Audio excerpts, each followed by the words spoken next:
Hey there. Tonight, we slip back nearly 250 years, across the sea to France, and in through the golden gates of the most dazzling palace the world has ever built, the Palace of Versailles, in its last, glittering, doomed afternoon of glory. A world of mirrors and marble, of diamonds and powdered hair piled a foot high, of 10,000 courtiers all bowing at once, of a young queen from Austria who loved beautiful things a little too well, and a court so obsessed with etiquette that it took 4 separate noblewomen to hand that queen her nightgown. And tonight, you become one of them. You are a young noblewoman, freshly arrived at Versailles, dressed in silk and quietly terrified, come to seek your fortune in the most beautiful and most ruthless court in all of Europe.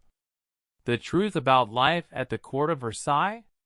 It was more spectacular and more suffocating than you could ever imagine, and you very likely wouldn't last a day. Before we begin, take a slow breath, and if you genuinely enjoy these quiet journeys into the past, go ahead and like the video and subscribe, but only if you truly want to. There's no pressure here ever. And let me know in the comments where you're listening from tonight, and what time it is for you. I always love picturing all of us, scattered right across the world, settling in under the blankets together, drifting off to the same old stories. Now dim the lights, settle deep into your pillows, and let's drift back together, nearly 2.5 centuries, through the gilded gates of Versailles. Congratulations. You have just woken up as a lady of the French court, in the reign of King Louis the 16th and his queen, Marie Antoinette. The good news is that you are rich, you are noble, and you live inside the single most famous building in Europe. The bad news is almost everything else. You are freezing, for a start. Versailles is enormous and beautiful and almost impossible to heat. And on a winter morning, the wine can freeze solid on the royal table, and the ink can turn to slush in the pot. You are also, technically, homeless, because the little room you have been assigned, somewhere up under the roof in a warren of corridors, is a favor that can be taken back the instant you fall out of fashion. And you are surrounded, every waking second, by hundreds of other beautifully dressed people who are all, very politely, your rivals. Welcome to Versailles. Let's see how long you last. You wake in the dark, in a narrow bed, in a small cold room tucked into the vast attics of the palace, far from the sunlit state apartments below. Perhaps you can hear, through the wall, the shuffle and cough of another courtier's servant. Perhaps you can smell, faintly, the particular perfume of Versailles, which is to say, a heady blend of flowers, powder, and something distinctly less lovely, because a palace built for the glory of a king was not, it turns out, built with quite enough attention to plumbing. But we'll get to the smell. For now, your own maid is already up, blowing on her fingers, coaxing a mean little fire into life, and laying out the first, gentlest layer of the architecture you are about to be buttoned into. Because here at Versailles, getting dressed is not something you do before the day begins. Getting dressed is the day. Let's start with the body underneath it all, because everything begins there. First comes the shift, a plain linen garment against the skin, the only thing you'll wear all day that is actually comfortable. Then the stays, what a later age would call a corset, a rigid cage of linen stiffened with strips of whalebone, lace tied up the back by your maid with one knee braced against the small of your back for leverage. The stays do not simply narrow your waist. They change the very shape of you, forcing your shoulders back and your bosom up and your spine into the long, elegant, board-straight posture that marks a lady of quality. You will not slouch today. You could not slouch today if the palace caught fire. You have been, quite literally built into good posture. Breathe shallowly. You'll get used to it. Everyone does. And you still haven't got dressed. Not really. We'll get to that. Over the stays go the panniers, and here is where French court dress becomes genuinely absurd and genuinely magnificent. Panniers are hooped frames, worn on the hips, that push your skirts out sideways, not evenly all around, but flat at the front and back and wide, gloriously, ridiculously wide at the sides. On an ordinary day, your skirts might stand out a foot to each side. On a grand court day, for a formal presentation, they could stretch so wide that you cannot pass through a normal doorway facing forward. You must turn sideways, or approach the door at an angle, sidling through like a crab in 10,000 livres of silk. Sitting is a whole science. You do not sit so much as arrange yourself, lowering your enormous skirts around you like a swan folding itself onto a lake.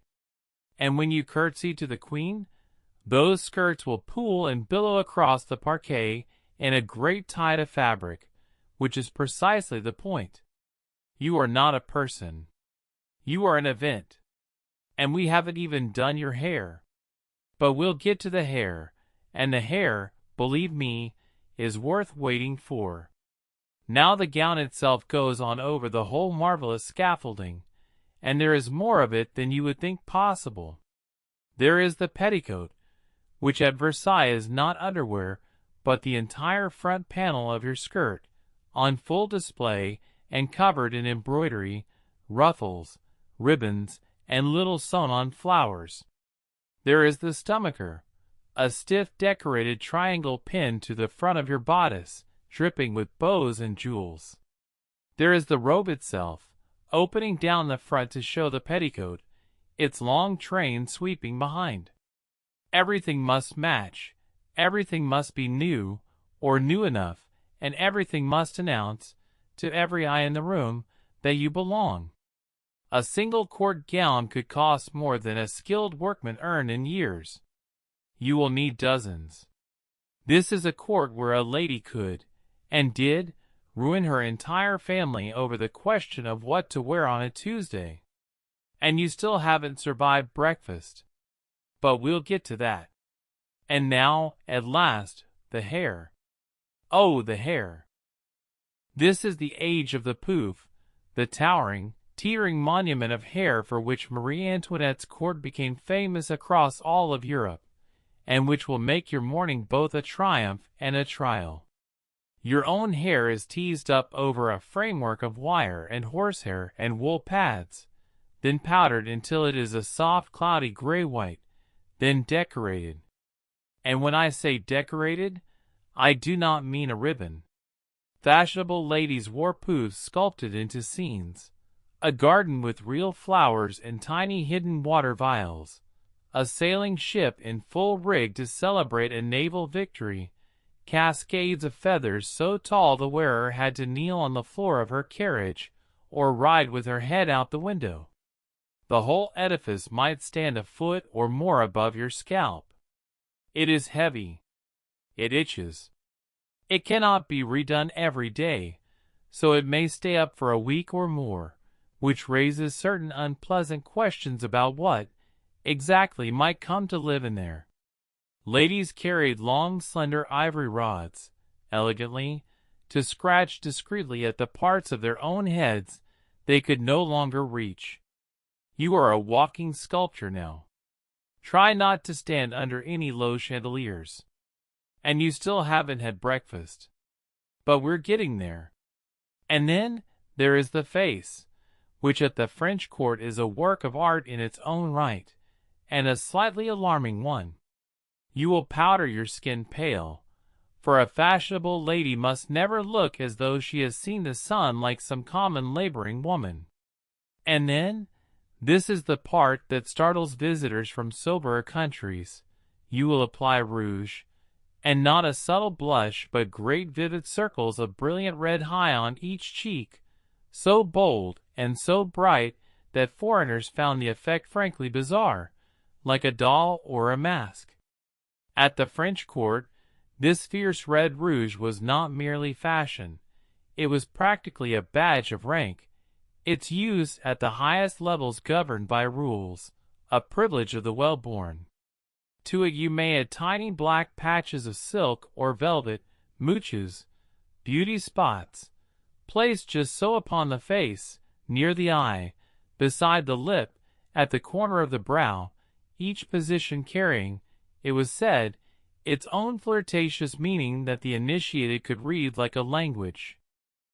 The overall effect: dead white skin, blazing red cheeks, jet black patches, framed by a cloud of gray powdered hair a foot high, was not what you or I might call natural beauty.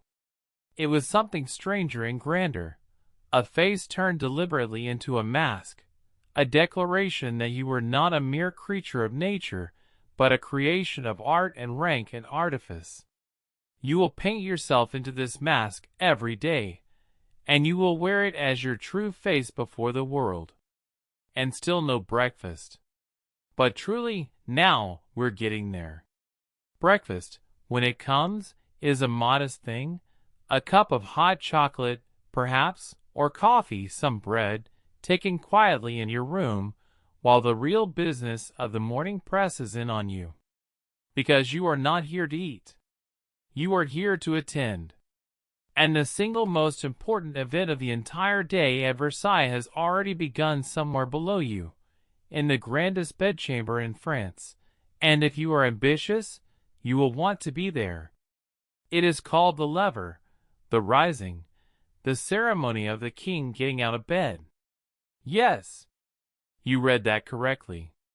At Versailles, the King of France waking up in the morning was a public performance, a piece of sacred theater, attended by dozens of the highest nobles in the land, all of whom had schemed and paid and married and flattered for the honor of watching their monarch put on his shirt.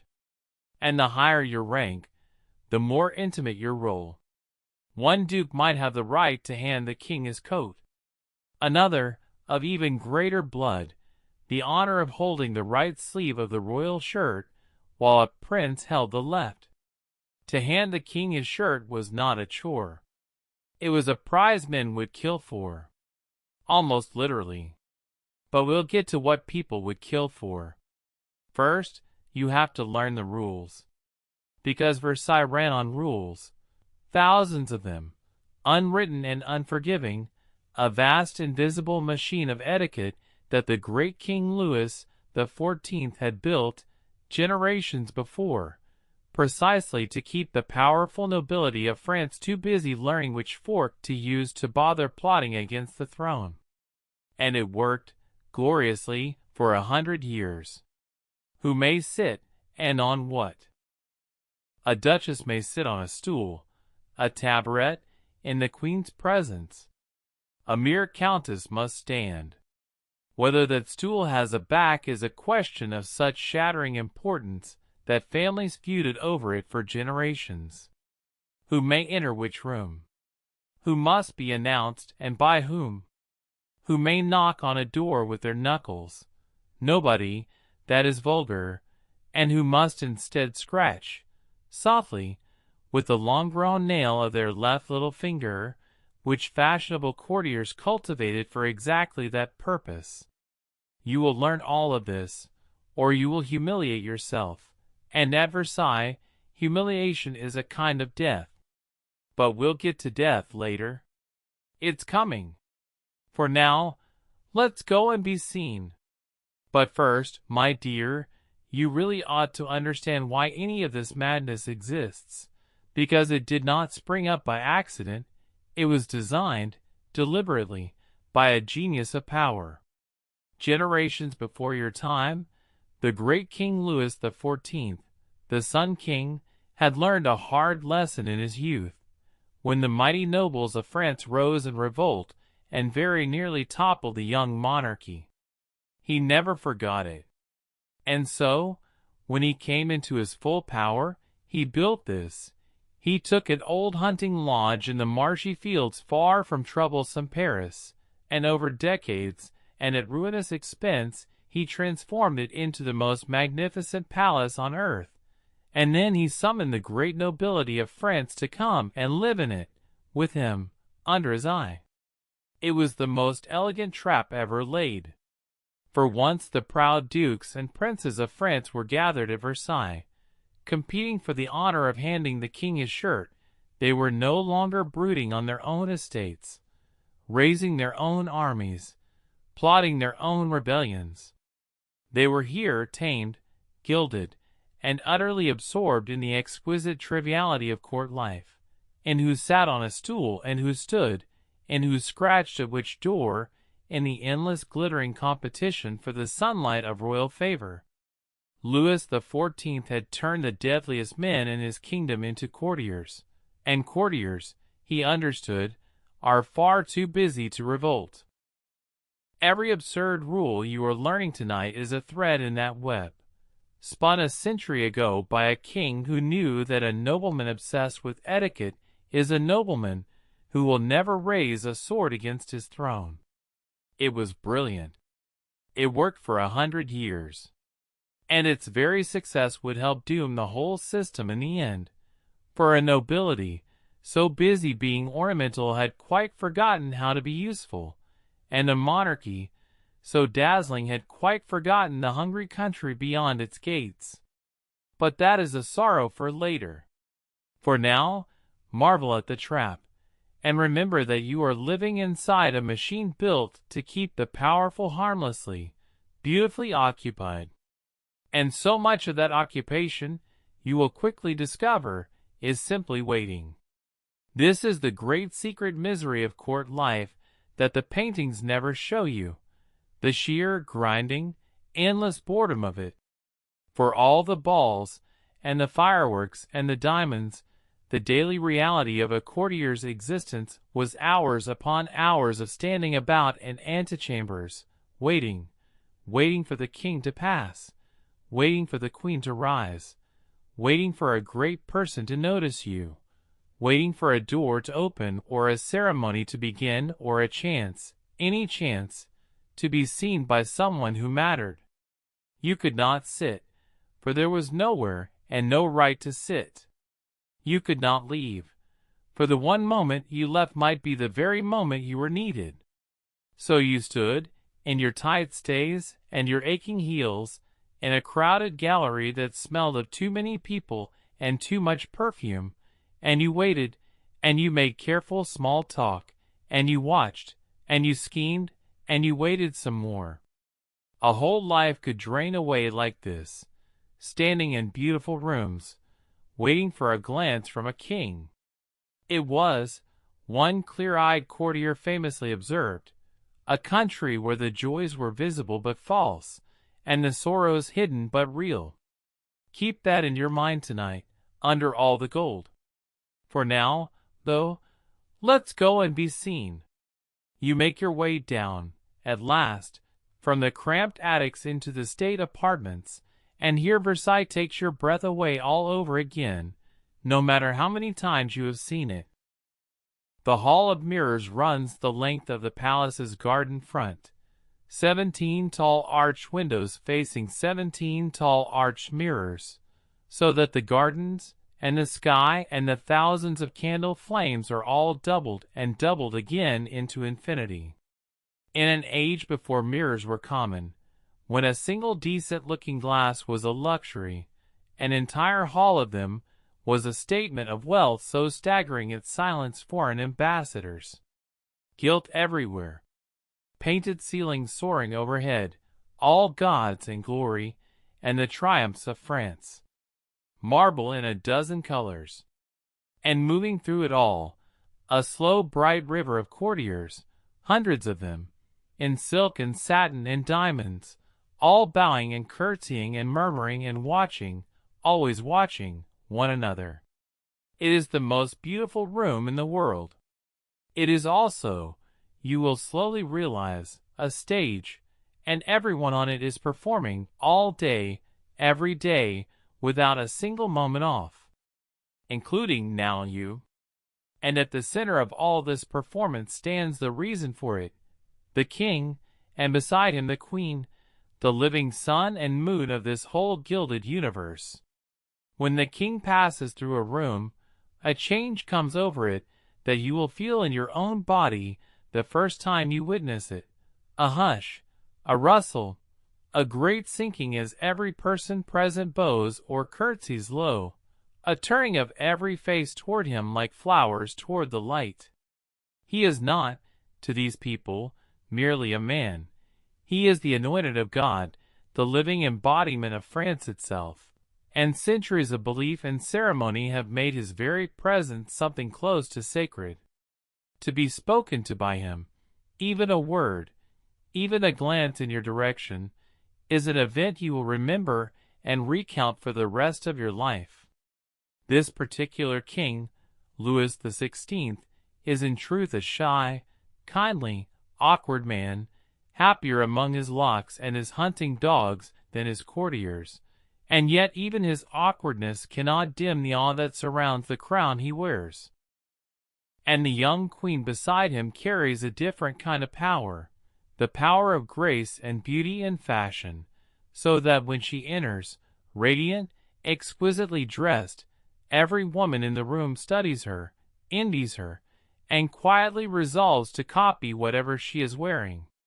To live at Versailles is to orbit these two people as a planet orbits its star, and to know that your whole fortune depends on how near their light you can contrive to stand. And you are, at this moment, very far from it indeed, a small new planet in a very distant orbit, hoping only not to be flung out into the dark. And here is the first thing that will genuinely shock you about Versailles. It was, in many parts, astonishingly public. This was not a private home. The state apartments were open, on most days, to almost anyone who was reasonably well dressed. A visitor could hire a sword and a hat at the gate if they lacked their own, and stroll right in to gawp at the nobility, and even at the royal family eating dinner. Tourists watched the Queen of France chew. Crowds pressed against the barriers to see the king dine. You will be observed by strangers as a matter of course, and you must never, ever, let it show that you notice or mind. You are a beautiful fish in the most gilded of bowls. Smile, glide, reveal nothing. And whatever you do, do not, under any circumstances, need to use a lavatory, because, and we did promise to get to this, Versailles at the height of its glory had almost nowhere for you to go. Let us speak, briefly and delicately, of the smell. Versailles was a palace of unimaginable luxury built with an almost total disregard for sanitation. There were only a handful of proper latrines for a population that could swell to thousands. Chamber pots were everywhere, emptied when servants got around to it. Courtiers, caught short in the endless corridors, were not above relieving themselves behind a convenient curtain in a stairwell in a quiet corner of the gardens. The famous perfumes of the French court, and Versailles consumed perfume by the barrel, were not merely fashion. They were a desperate, fragrant war against the reality of thousands of unwashed, elaborately dressed bodies in a building where a bath was a rare and suspicious event, and where the drains, such as they were, could not begin to cope. You will grow used to it. You will have to. Douse yourself in rose and orange blossom, breathe through your fan, and glide on. And you still haven't survived the afternoon. But we'll get to that. And let us be honest, too, about the cold, for this is the detail that most astonishes people who imagine Versailles as a place of pure comfort. It was, for much of the year, bitterly, miserably cold. A palace of that size, with its acres of tall windows, and its vast marble halls, and its long draughty galleries, was very nearly impossible to heat. The fireplaces, however grand, warmed only the few feet directly before them, and the rest was left to the mercy of the winter. In the great freezes, The cold inside the palace could be savage. The story is told that at the royal table the water, and even the wine froze in the glasses, that ice formed on the insides of windows, that the ink congealed in its well. Courtiers shivered through the endless ceremonies in their thin silks, for fashion permitted little in the way of warmth, and a lady could not exactly wrap herself in a blanket while attending the queen. You would learn every trick there was, to stand near a fire without seeming to crowd it, to slip a warming pan into your bed, to layer what you could beneath the finery, and still you would be cold, much of the time, in the most magnificent building in the world. It is the great paradox of the place. Outwardly all gold and glory and warmth of candlelight, inwardly, so often, a beautiful, freezing, draughty cage. And you still haven't survived the afternoon. Let us talk, while we glide, about the servants, the invisible army without which not one moment of your gilded day would be possible. Versailles at its height housed and fed thousands upon thousands of people, and the great majority of them were not nobles at all, but the servants, who kept the whole impossible machine running. There were people whose entire station in life was to carry firewood, and others to light candles, and others to snuff them, and others still to trim the wicks. There were people to carry water, up all those stairs, for the rare bath. There were people to empty the chamber pots, and blessedly few of them for the size of the task. There were cooks by the hundred, and the food they prepared traveled so far, through so many cold corridors, and up so many stairs from the distant kitchens, that by the time it reached a great table it was very often stone cold, and had to be gently reheated, or simply eaten cold with a brave face. Your own little household within the great household, your maid, perhaps a footman if you can afford one, is a tiny cog in this vast clockwork of service, and you will spend a surprising amount of your dwindling fortune keeping it turning, because at Versailles, to be seen to be poorly served is nearly as bad as being seen in last season's gown. And you still haven't paid your morning calls. But we'll get to that. And simply finding your way to them is its own quiet adventure, for Versailles was less a house than a small city under one enormous roof, a bewildering warren of state rooms and private cabinets, of grand staircases and hidden back stairs, of endless galleries and antechambers, of little apartments carved and recarved out of larger ones, tucked in above and behind and beside one another in a maze that even long-serving courtiers could lose themselves in. Behind the glittering public rooms ran a whole secret architecture of narrow corridors and concealed doors, by which servants moved unseen, and by which the great slipped away to their private pleasures. And through all of it flowed the crowds, not only courtiers but petitioners, tradespeople, sightseers, hangers-on, the whole restless traffic of a place where thousands lived and worked and hoped. You will learn your own small patch of this labyrinth by heart, the way from your cold attic room to the Queen's antechamber, the shortcuts and the doors that are open to one of your rank and the doors that are firmly not. And you will understand, in time, that the palace itself is a map of power. The closer your room lies to the king's, the higher you have risen, and the whole silent war of the court is, in part, a war over inches of this gilded maze. And you still haven't paid your morning calls. But before you step out among them, a lesson that matters more than any gown, you must learn to govern your own face. At Versailles, to show what you truly feel is the most dangerous mistake of all. Are you furious? Smile. Are you heartbroken? Smile. Have you just been mortally insulted, or received terrible news, or watched a rival steal the very favor you had spent a year cultivating? Smile, and murmur something graceful, and let nothing, nothing, reach your eyes. For everyone is watching, always, and any flicker of real feeling is a weakness that a rival will file away and use.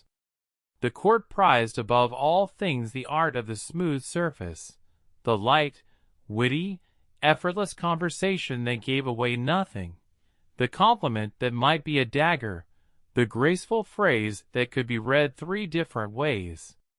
You will learn to talk for hours, and say nothing you did not intend to say. You will learn to receive an insult with a laugh and repay it, a week later, with a smile so sweet the wound will not be felt until it is far too late. And you will carry, always, that most essential weapon of the court lady, the fan. A fan cools you in the crush of overheated rooms, yes, but it does so much more. Behind it you may whisper, or hide a smile you cannot suppress, or a frown you must not show. With it you may signal across a crowded gallery, in a whole silent flirtatious language of flutters and flicks that lovers and gossips understood and outsiders never saw. Snapped shut, it can express displeasure, spread wide, delight, held just so an invitation. It is your shield and your semaphore, and your mask all in one, and you will never, ever, be seen in company without it. And you still haven't paid your morning calls. Ah, the morning calls, the visites, the intricate, exhausting ritual of who calls upon whom, and when, and for how long, and in what order. A newly arrived lady like yourself must pay her respects, in exactly the correct sequence, to those above her, and must be careful never to presume upon those far above her, and must receive, graciously, those below her who come to pay court to you. There are cards to be left, with the corners turned down in particular ways, to convey particular meanings that everybody understands and nobody has ever written down. There are visits that must be returned within a precise number of days, or a mortal insult is given. There is the agonizing question of whether a great lady will receive you at all, or leave you cooling your heels in an antechamber while she decides whether you are worth her time. Half of your day is spent in motion through the endless galleries and antechambers of the palace, performing a slow, silken, deadly serious dance of status, in which every step is watched and weighed and remembered. And your feet, in their delicate embroidered heels, are already aching. But we'll get to the aching. It gets worse. Part of your day, weather permitting, will be given over to being seen out of doors, for there is no point in a magnificent gown if it stays indoors. You may take the air in the gardens, drifting along the gravel walks between the clipped hedges and the still canals, pausing at the fountains, exchanging bows with other strollers, all of you performing leisure as carefully as you perform everything else. Or you may go out in your carriage, and here too there is a whole silent language of status, the quality of your horses, the richness of your coach, the number of your servants, the very route you take and the hour you take it. To drive out and be seen, and to see who else is being seen, and with whom? This is not idleness, it is work, the endless work of maintaining your place in the collective imagination of the court. Beyond the palace gates, meanwhile, there sprawls the strange town of Versailles itself, which had grown up almost overnight out of nothing but the presence of the king, a whole city of tradespeople and lodging-houses and hangers-on, all feeding off the palace, all existing only because the court existed. Tens of thousands of people lived in the shadow of that one building, their entire livelihoods depending on the favor of the great, and the whole improbable settlement, grand and shabby, glittering and grasping, was a kind of vast organism with the king's bedchamber at its beating heart. You are one cell of that organism now, and your feet still ache. Now, if you are new to Versailles, there is one ordeal that towers above all others, and it is the ceremony of your formal presentation, The moment you are officially introduced to the king and queen and admitted, at last, to the court, you cannot simply arrive and mingle. You must be presented, and to be presented you must first prove your noble lineage stretching back generations, be sponsored by a lady already of the court, and then submit yourself to weeks of frantic rehearsal, because the presentation itself is a piece of choreography of terrifying precision. You must wear the grand habit de cour, the most formal and most punishing gown of all, with the widest panniers and the longest train. You must make not one, but a series of deep, sweeping curtsies as you approach, sinking almost to the floor and rising again without ever once wobbling, without ever once looking down, without ever once catching your enormous skirts on the furniture. And then, this is the part that undoes so many, having made your reverence to the queen, you must withdraw from the royal presence without ever turning your back on her, walking backwards, in that colossal gown, over that long train, managing the whole billowing mass with practiced little kicks of your heels to sweep the fabric out of your own path as you retreat. Ladies rehearse this backward walk for weeks. Ladies practiced kicking the train. And ladies still, on the great day, tripped, stumbled, and fell in a heap of silk before the assembled court, a humiliation whispered about for years. No pressure, my dear. Everyone is watching.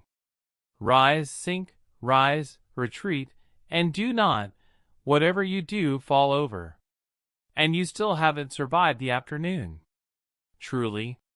But we're getting there. Now, once you have survived your presentation, you will begin to understand that there are, in truth, two Versailles living inside the same building. There is the great, public, ceremonial Versailles of the state apartments, the levers, the grand couvert, the endless bowing in the hall of mirrors, which is a stage, and exhausting, and open to the gawping world. And then there is the other Versailles, the private one, hidden behind small doors and up narrow back stairs, the inner apartments, the cabinets, the little rooms where the king and queen actually chose to live and to breathe. And here is the great secret of court ambition. The whole public game is played in order to win a place in that private world. To be invited to the king's small, warm, informal suppers in his inner rooms, where the food arrived hot, and the conversation was free and only a chosen few were admitted, was worth more than any number of grand ceremonies. To be admitted to the queen's private circle, to her card parties and her theatricals and her intimate evenings, was the summit of a courtier's dreams. The public rituals were the price of admission. The private favor was the prize. And so you will spend your days performing on the great stage, all so that one night you might be beckoned through a small door into the golden warmth beyond it. Most courtiers never were. They performed their whole lives on the stage, and were never once invited backstage. And you still haven't survived the afternoon. And oh, the ways there were to fail. The thousand small daily hazards of a life ruled by invisible law. You might, in all innocence, sit down upon a stool that your rank did not entitle you to, and feel the temperature of the whole room drop. You might address a duchess as though she were a mere countess, or a countess as though she were a duchess, and give offense either way. You might present yourself at a door you had no right to enter, or fail to give way in a corridor to someone whose blood ran higher than yours, or take precedence at table over a lady who would remember the slight for 30 years. You might laugh too loudly, or dance a step out of fashion, or wear a color the queen had privately tired of, or repeat a piece of gossip to the very person it concerned. Any of these, any one of them, could mark you, quietly and permanently, as someone who did not quite belong, and once that mark was on you, it never washed off. There was no register of these rules, no book you could study. You learned them by watching, by listening, by the cold silences that followed your mistakes, and by the pitying or malicious glances of those who had watched you make them. It was a game with 10,000 rules and no rulebook, played for the highest stakes, against opponents who smiled at you all the while. And you still, my dear, have not survived the afternoon. But at long last, we come to the evening. And speaking of the afternoon, let us talk of the great pilgrimages the whole court sometimes made. For Versailles was not the only palace, and the king and his household did not stay put. Several times a year the entire court packed up and moved, to Fontainebleau, to Marly, to Compiègne, in a vast, groaning caravan of coaches and carts and thousands of people and mountains of luggage, the whole glittering apparatus of the court on the move like some enormous, jeweled, disorganized army. These removes were logistical nightmares, expensive and uncomfortable and exhausting, and yet you dared not stay behind, for to be absent from the court was to be forgotten, and to be forgotten was to be finished. So you go where the sun goes, always, following the king from palace to palace, packing and unpacking your dozens of gowns, sleeping in strange cold rooms, all so that you may continue to stand in the light of the royal favor. And your feet still ache, and the afternoon is still not survived. But now, at last, the Queen. Now, if you are truly ambitious, your whole day bends toward one gravitational center, the Queen. To be received by Marie Antoinette, to be noticed by her, to be admitted into her circle, is to have arrived. And so, like the king, the Queen has her own lever, her own ritual rising, and it is here that you will witness the etiquette of Versailles at its most gloriously, maddeningly absurd. The Queen wishes to be dressed. This should take minutes. At Versailles it can take an hour or more, because the rule is that each garment must be handed to the Queen not by a servant, but by the highest-ranking lady present, and each time a higher-ranking lady enters the room, the whole process must pause and begin the transfer again. Marie Antoinette herself left an account, through her friends, of standing shivering and half-naked one winter morning while her chemise passed from hand to hand. A lady reached to give it to her, a duchess entered, so the lady must surrender it to the duchess. Then a princess of the blood entered, so the duchess must surrender it to the princess. And the poor Queen stood there, arms crossed over her chest, goosebumps rising, muttering that this was maddening, this was odious, while the sacred machinery of rank ground slowly on. If the Queen herself could not escape it, my dear, neither can you. But we'll get to the Queen's own story. She has quite a tale. First, let's have some fun, because there was, believe it or not, fun. For all its cruelty and cold, Versailles could also be the most enchanting place on earth, and the afternoons and evenings, especially in the bright early years of the young Queen, were given over to pleasure on a scale no court had ever attempted. There were concerts and operas, and the finest musicians in Europe. There was theater, with the Queen herself performing in private plays for her intimate friends on a jewel-box stage. There was gambling, and here Versailles became truly reckless, for gambling was the great passion and the great plague of the court, and the stakes were ruinous.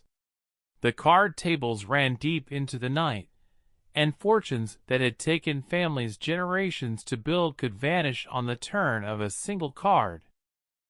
Faro, lansquenet, the fashionable games of chance swept the court like fevers, and to play deep was itself a mark of nobility, for what was more aristocratic than to risk a fortune with a careless smile, to lose the price of a farm and shrug as though it were nothing? The young Queen was among the most enthusiastic players of all. sitting up until the small hours, running up debts that scandalized the older generation and delighted the gossips, who saw in her losses one more proof of a frivolous foreign woman squandering France.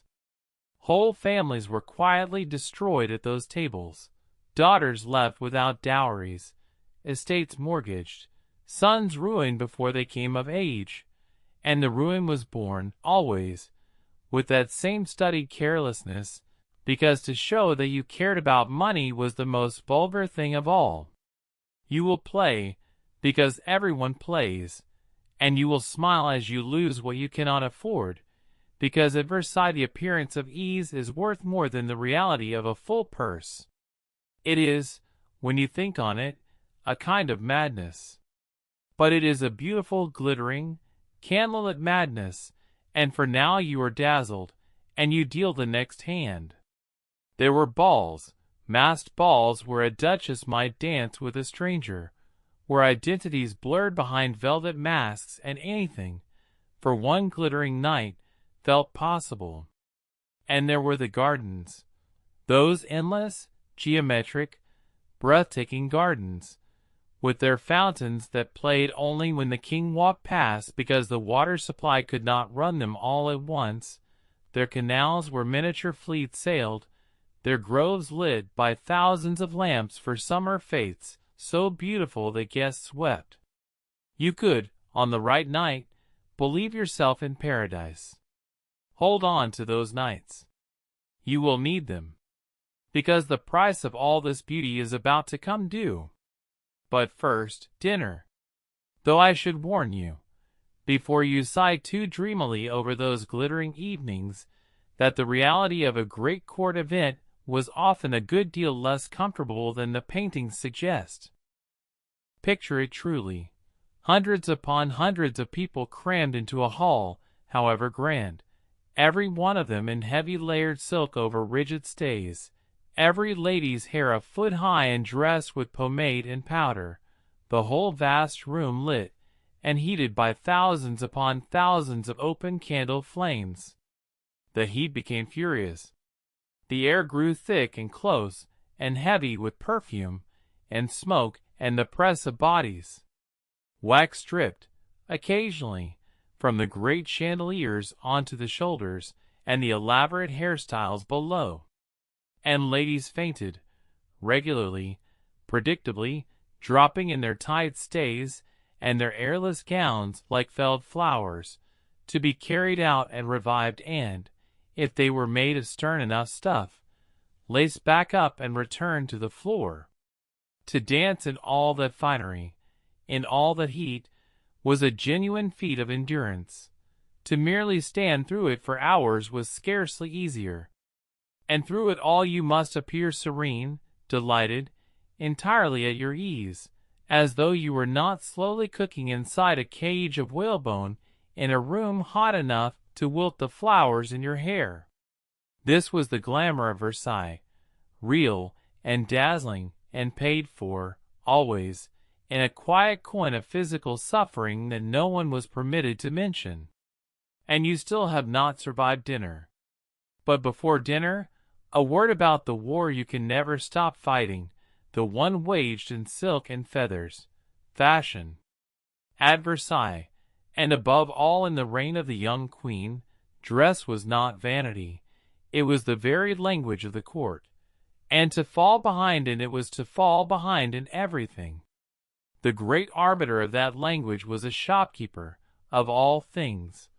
Rose Bertin, the queen's own marchand de modes, her minister of fashion, a formidable commoner, who rose to such influence dressing Marie Antoinette that the great ladies of France had to court her favor to be dressed at all. Twice a week she came to the palace with her boxes of samples, and together she and the queen conjured new gowns, new trimmings, new colors with fanciful names. A particular fashionable brown was named puce, which is French for flea, after the king remarked on the color. Another shade was named for the queen's own hair. Styles changed not by the season, but by the week. and to be caught wearing a gown even slightly out of the moment was a small social catastrophe. Keeping up ruined people, literally, financially ruined them, plunged old families into debt they could never climb out of. And yet, not keeping up was unthinkable. You will spend more on clothes than you can possibly afford, because at Versailles your gown is your argument, and you must never, ever lose the argument. And you still have dinner to survive. Truly this time. And here is a darker truth beneath all the silk. The court could be a genuinely dangerous place to live, in ways that had nothing to do with plots or poison. Medicine was primitive, and often did more harm than good. The great physicians bled their patients, and purged them, and dosed them with things that killed as often as they cured.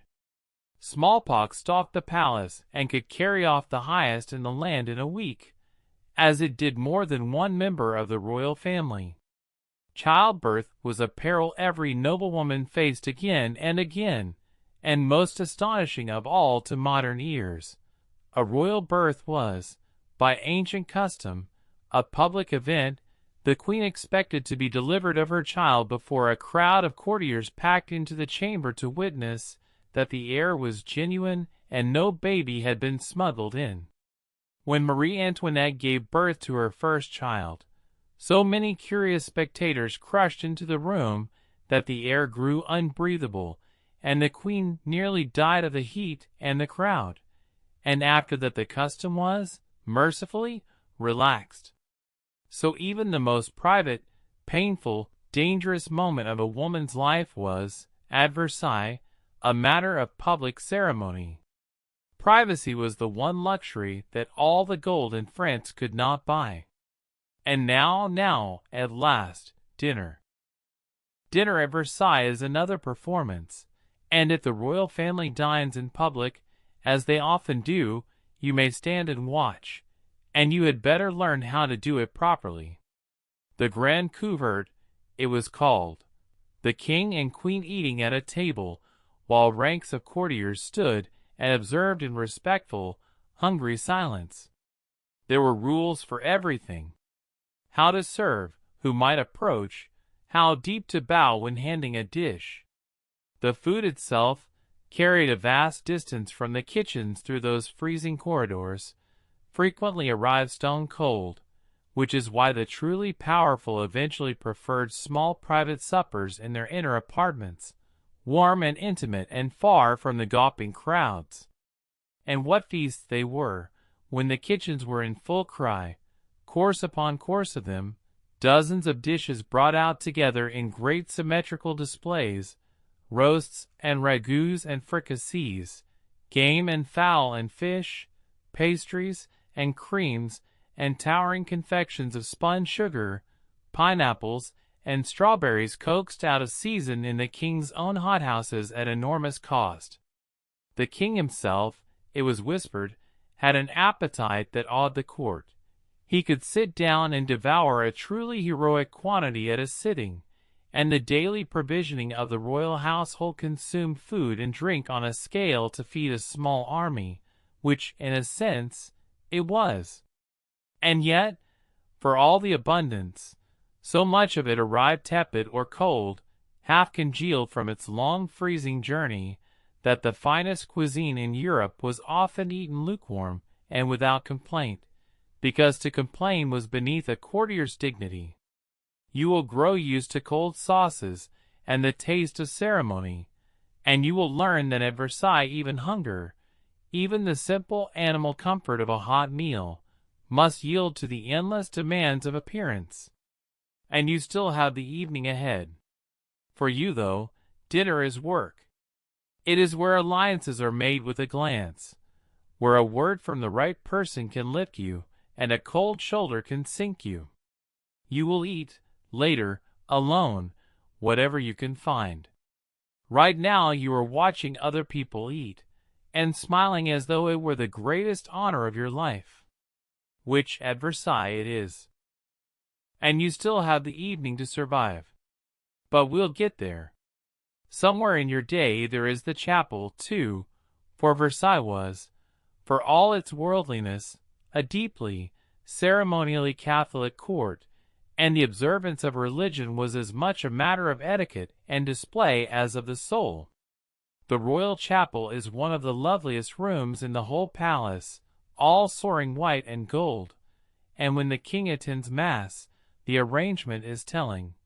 The king and his family sit in the gallery above, and the assembled court, below, arranges itself so that the courtiers face the king rather than the altar. For at Versailles it was quietly understood that the true object of devotion was the monarch himself, God's anointed, the sun around whom the whole gilded system turned. You will attend, dressed appropriately, and you will be seen attending, and you will note who else attends, and where they place themselves, and beside whom, because even prayer at Versailles was a map of power. Piety was a fashion like any other, and could rise and fall like any other, and a lady wishing to seem serious and virtuous, perhaps to live down a scandal, might suddenly become very devout indeed. And you still haven't survived the evening. But we're nearly there. And there is one prize above all others that a lady of ambition dreams of, a formal position in the household of the Queen.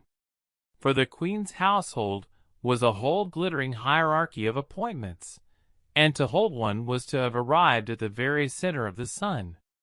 There was the great office of mistress of the household, and the lady of honor, and the mistress of the robes, and beneath them the ladies-in-waiting and the ladies of the bedchamber, each place carrying its own rights, its own income, its own precious daily access to the royal person. These posts were fought over like kingdoms, sought through years of scheming and marriage and favor, passed within great families, coveted and envied, and occasionally the cause of feuds that outlasted generations. For to hold one was not merely honor but power, the power of the person who is always in the room, always at the Queen's elbow, always able to whisper the right word at the right moment. If you are very clever and very fortunate and very well connected, you might, one day, win such a place. And then your real troubles would only begin, for the higher you climb at Versailles, the more people there are below you, all gazing up, all wondering how they might pull you down. And meanwhile the court year turns through its own great calendar of set pieces, the new year, when gifts, the étrennes, are solemnly exchanged, and the whole court reshuffles its alliances, the great religious feasts, the summer fêtes in the illuminated gardens, the carnival balls of winter, each one a fresh stage on which the endless drama of favor is played out anew. And you still, my dear, have not survived the evening. And running beneath all of it, all day, every day, is the great engine that truly powered Versailles, the marriage market. For a young noblewoman, and for the parents scheming on her behalf, the entire point of court was to make, or to be, a good match, to marry rank, to marry money, to marry access to the king. Marriages among the great families were treaties, negotiated by lawyers and parents with cold precision, the young people themselves often barely consulted, sometimes barely acquainted before the contracts were signed. A girl might be married at 15 or 16 to a man she had met twice. Love, if it came at all, was expected to come afterward, or not at all, and a fashionable married couple might live largely separate lives, each with their own apartments, their own friends, their own discreet attachments, meeting chiefly to produce the air that the whole arrangement existed to secure. As a lady of the court you are a piece in this game whether you like it or not, a bargaining chip if you are unmarried, a broker if you have daughters, and always, always, an object of speculation. Who is she connected to? Whose favor does she share? What is she worth? And you still haven't survived the evening. But now, at last, we come to the beating heart of it all. Here is the thing no one tells you when you arrive, dazzled, at the gates. Versailles is not really about the king, or the parties, or even the clothes. Versailles is about favor. Everything, every bow, every gown, every carefully chosen word, every ruinous night at the card table, is aimed at the single, invisible, all-important commodity of royal favor. To be in favor is to have everything: a good apartment, a pension, a husband or a post for your son, an invitation to the small suppers, a smile from the queen. To lose favor is to become invisible, to have your greetings unreturned, your requests ignored, your carefully built world quietly dismantled. And favor is fickle. It flows from the king and queen and their intimates like light from the sun, and like the sun, it can be blocked by a single cloud, a rumor, a rival's whisper, a joke made at your expense, a fashion misjudged. Whole families rose and fell on it. You have staked everything you own and everyone you love on your ability to stand in that light and never, ever step into shadow. It is exhausting. It is terrifying. It never, ever stops. And that, more than the cold or the corsets or the smell, is why you wouldn't last a day. But let's get you to bedtime first. And favor, remember, is fed by information, which is why the true lifeblood of Versailles, coursing through every gallery and every card table and every whispered corner, was gossip. Who is rising? Who is falling? Who has quarreled with whom? Whose marriage is a sham? Whose debts are about to swallow them? Who is seen slipping through which small door, and at what hour? This was the currency in which courtiers truly dealt, more precious than gold, for the person who knew a thing first, and knew it truly, held a small measure of power over everyone it touched.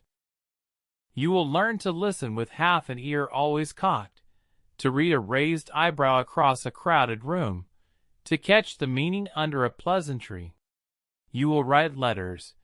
Everyone wrote letters, endless letters, and you will assume, correctly, that yours may be opened and read by the king's own secret cabinet, the famous black chamber where the crown quietly steamed open the correspondence of its own courtiers as a matter of routine. So you will learn to write one thing and mean another, to bury your real message beneath the harmless one, to trust no page and no messenger entirely. Nothing at Versailles is ever quite what it seems, least of all a friendly conversation, and the sweetest smile in the room may belong to the person busiest ruining you. Sleep well. But first, to bed, properly, with ceremony. For even going to bed at Versailles was, for the great ones, a public rite. The coucher, the mirror image of the morning's rising, in which the king or queen was ceremonially undressed and put to bed before an audience of privileged courtiers, the candles carried out in solemn procession, the whole long day bracketed by ritual at both ends. To hold the candlestick at the king's coucher, to be the noble chosen to light that final ceremony, was itself a mark of favor that men prized above estates. And when the great doors finally closed and the monarch was, at last, alone, the vast machine of the court exhaled and began its own slow shuffle toward rest, the thousands of lesser folk drifting away down the galleries to their own far humbler beds, the candle snuffers moving through the darkening rooms, the great palace settling, room by gilded room, into a few short hours of quiet before it must all begin again at dawn.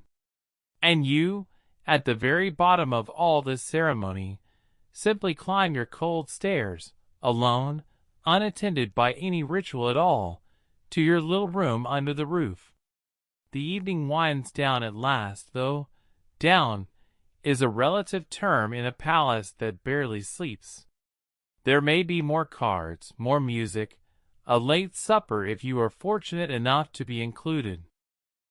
And then, at last, the queen retires, in her own reverse ceremony, garment by garment surrendered up the chain of rank, and the court exhales, and you climb back up, at last, to your cold little room under the eaves. Your maid unlaces you from the day's architecture, peels away the layers, and you are, for the first time in 18 hours, allowed to breathe deeply and to slouch. The great hair must stay up. You'll sleep sitting propped, carefully, so as not to crush a week's work. Below you, the palace glitters on into the small hours, candle after candle after candle, 40,000 of them some nights, burning down toward dawn, when the whole magnificent, ruinous, doomed performance will begin again. You lie in the dark, aching and cold and, if you are honest, a little dazzled still, and you think about favour and rivals, and the smile the queen did or did not give you today. And somewhere out beyond the golden gates, in a France you almost never think about, the ordinary people of that kingdom are growing hungry and angry, and are beginning, very quietly, to count the cost of all this gold. But that reckoning is still a little way off. For tonight, the candles still burn, the mirrors still shine, and you have, against all the odds, survived your first day at Versailles. Now, that was your day, one single day of it, and already you are aching, and cold, and half suffocated, and quietly terrified, and you have a lifetime of such days stretching out before you if you are to hold your place in the sun. That is what it truly meant to live at Versailles, not the fountains and the diamonds of the paintings, but the endless, unrelenting performance of them, the golden cage from which no bird ever truly flew free. And here is the strange, sad heart of the matter. The higher you rose in that world, the smaller your cage became, until at the very summit sat a queen who could not even put on her own nightgown without a committee, and who would have traded, I think, a great deal of her gold for a single hour of being genuinely, quietly, ordinarily free. But the true wonder of Versailles is not the palace, and not even the cage. It is the women who lived and schemed and shone and suffered inside it. Real women, with real hearts, who wore those same impossible gowns and played that same impossible game, and whose stories are stranger and sadder and more human than any invention. So settle it a little deeper, and let me tell you three of them. The first is the young queen herself, the girl from Vienna who became the most adored and then the most hated woman in France, Marie Antoinette. Long before she was Queen of France, she was simply Maria Antonia, the youngest surviving daughter of the Empress Maria Theresa of Austria, one of 15 children, a bright, pretty, careless little girl who preferred playing and dancing to her lessons, and who grew up in the warm, informal, music-filled Austrian court with very little idea of the fate being arranged for her. For she was a daughter of the House of Habsburg, and Habsburg daughters were not raised to please themselves. They were raised to be married, to seal alliances, to bind kingdoms, to be sent away. And her formidable mother, the Empress, had settled on the greatest prize of all. France and Austria had been enemies for centuries. Now they were to be joined, and little Antonia, not yet even a teenager, was chosen to be the living seal of that friendship. She would marry the Dauphin, the heir to the throne of France. She would one day be its queen. She was 14 years old. The preparation was frantic. The Austrian court suddenly discovered that this charming, giggling girl could barely write in her own language, let alone French, and knew almost nothing of the crushing ceremony that awaited her.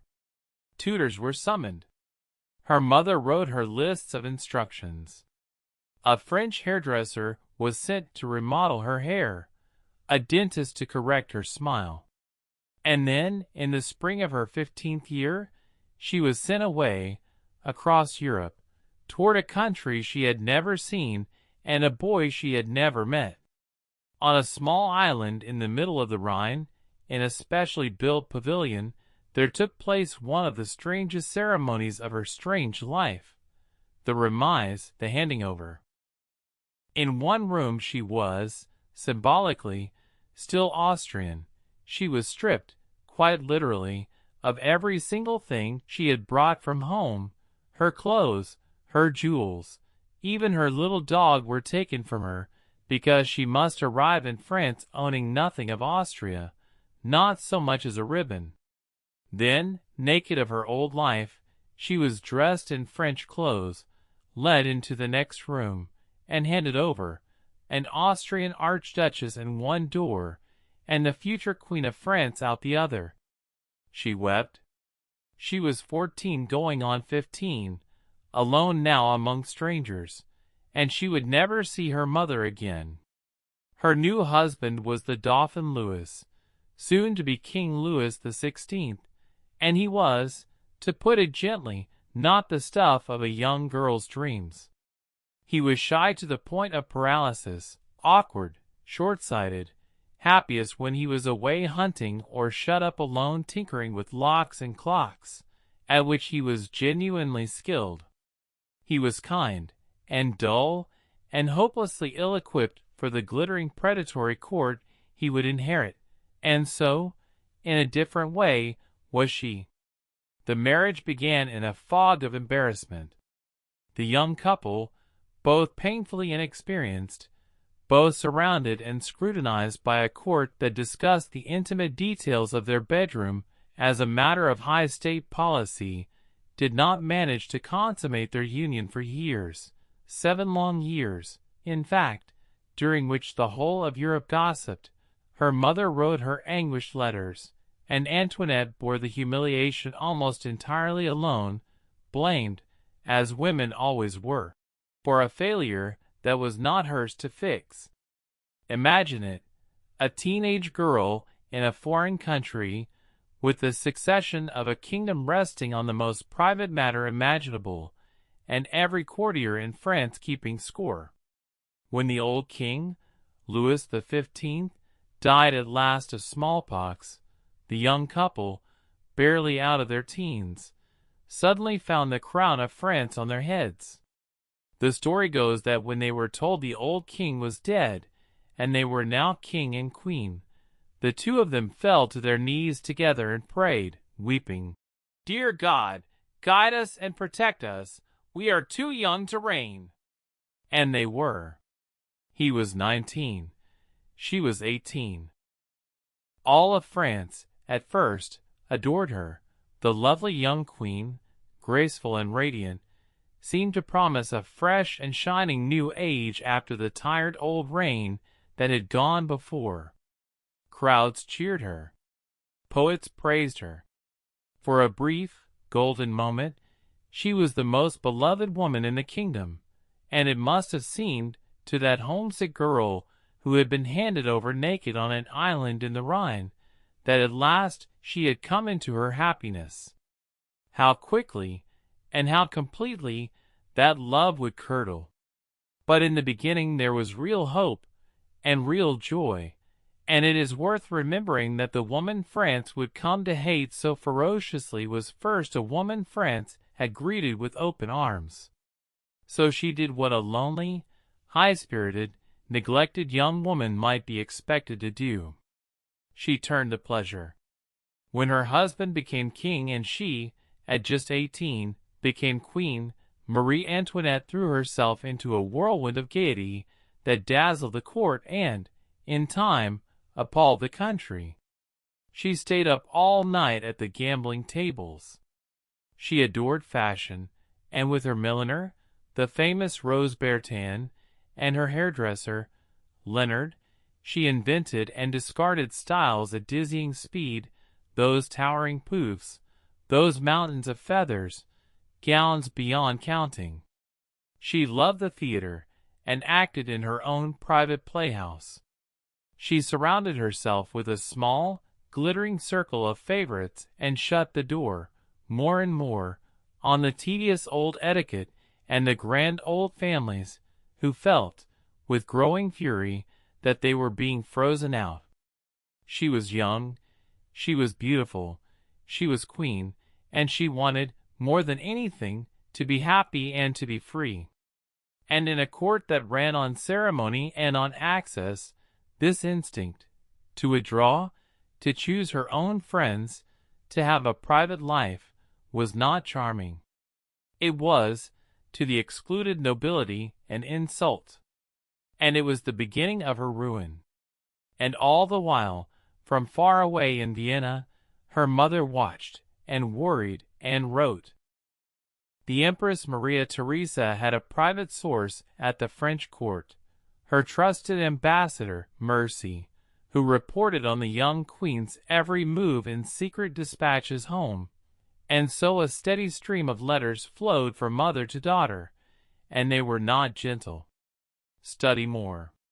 Read more. Gamble less. Stop meddling with fashion and feathers. Win your husband's heart.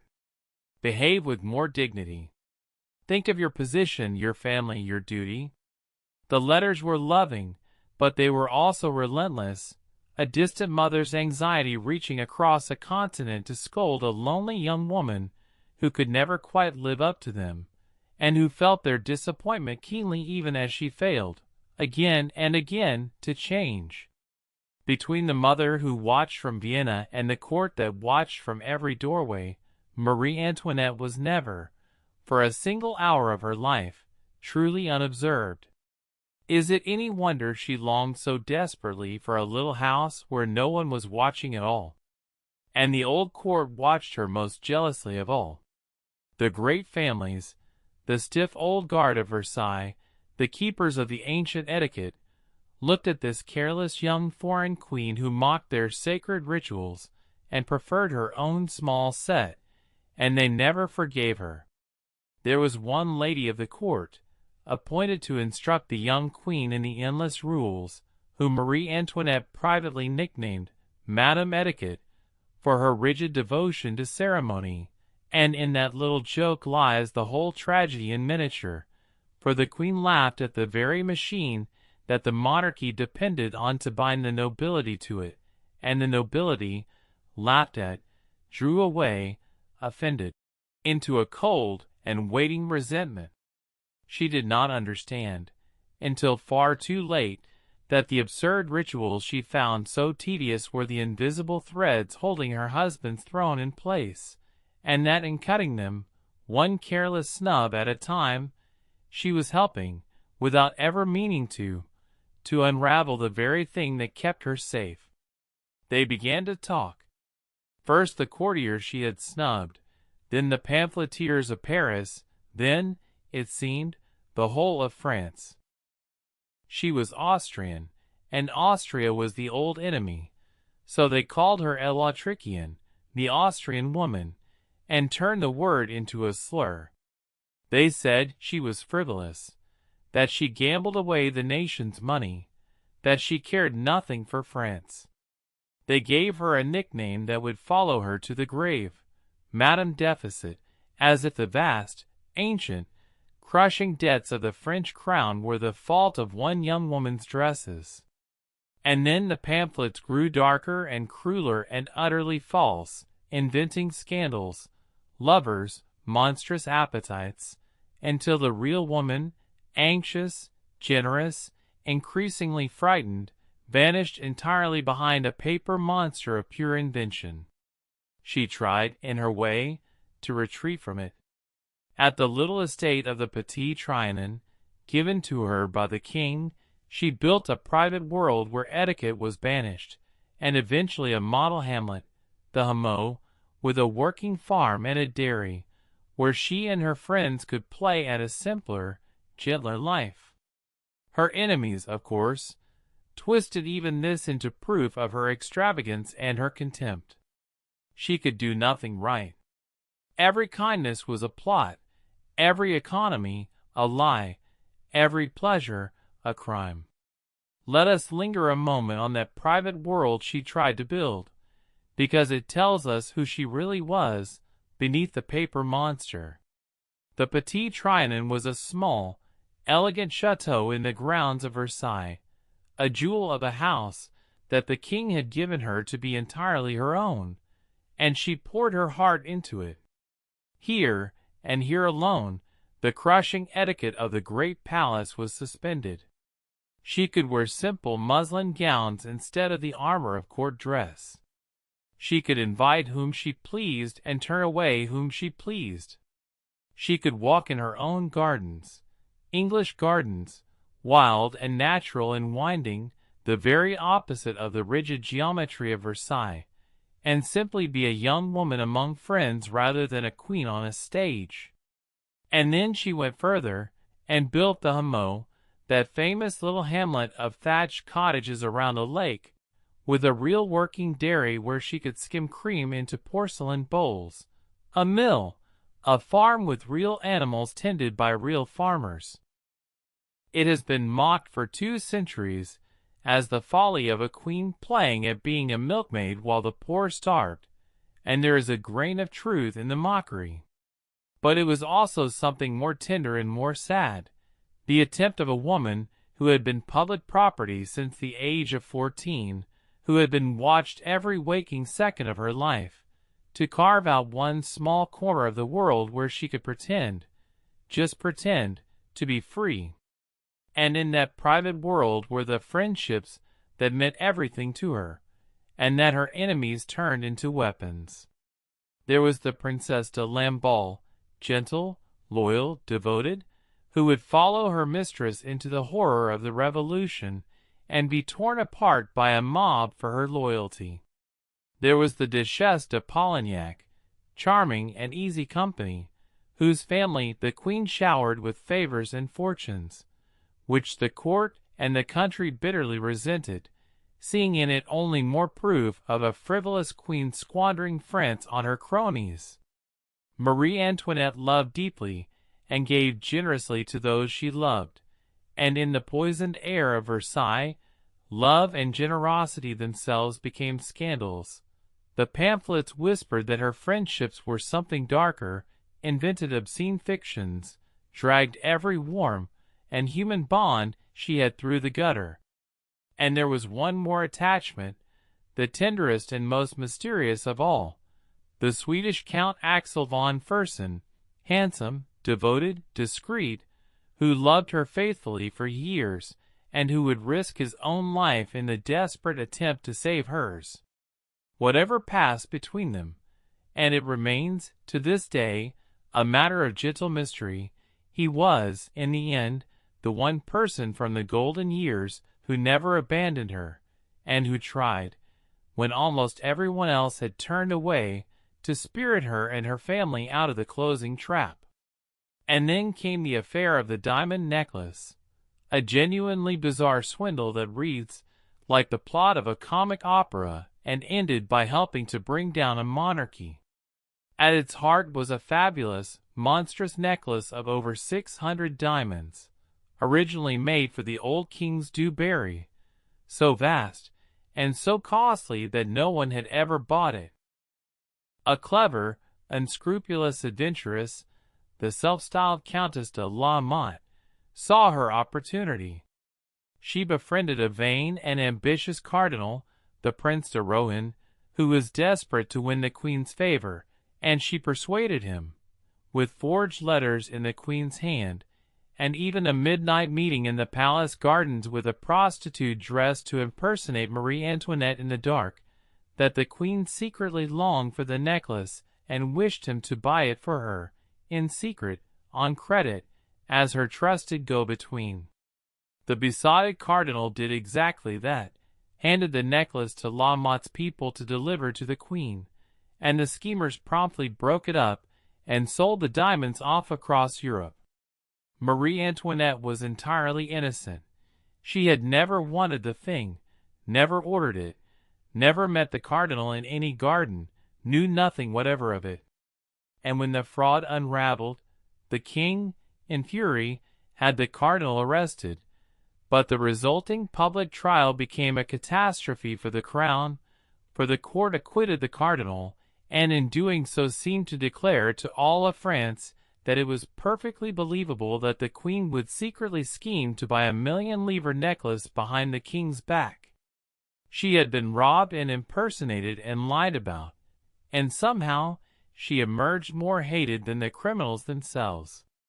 But when the fraud collapsed and the scandal broke, almost no one believed her, because by now the public would believe anything of the Austrian woman.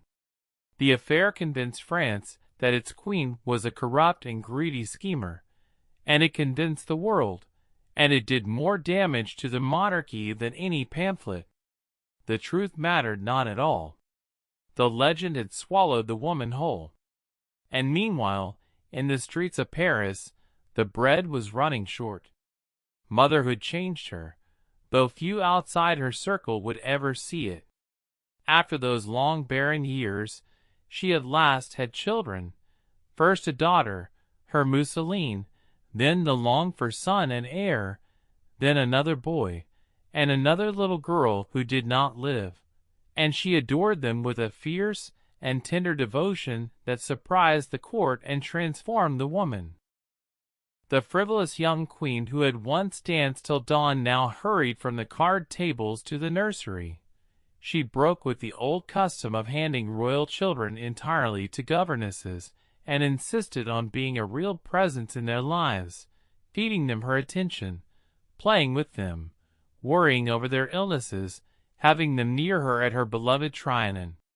She was, by every honest account, a warm, hands-on, devoted mother, and the portraits she commissioned of herself in these years show not a queen dripping with diamonds, but a woman surrounded by her children, as if she were quietly begging the country to see her, at last, as something other than a monster.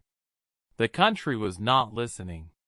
She lost a baby daughter, and then, heartbreakingly, her elder son, a sweet and sickly boy, whose long dying nearly broke her, and it happened in the very weeks that the great crisis was breaking over France, so that a mother grieving her child was also a queen watching her world begin to end, and the nation, lost in its own fury, barely noticed her private agony at all. For the reckoning we glimpsed from your little attic window had come at last. France was bankrupt, the harvests had failed, the people were starving, and the whole ancient rotten structure of privilege, of a court that dined off gold while peasants ate grass, could not hold. The revolution came, and it came fast, and it came furious. In its early days, on a wet October morning, thousands of the women of Paris, the market women, the mothers, the wives, driven half mad by the price and the scarcity of bread, gathered and marched, in their thousands, the long muddy road out to Versailles itself, to demand bread from the king and to confront the queen they had been taught to hate. It was an astonishing sight. The poorest women of France, come at last to the golden gates that had shut them out for 100 years.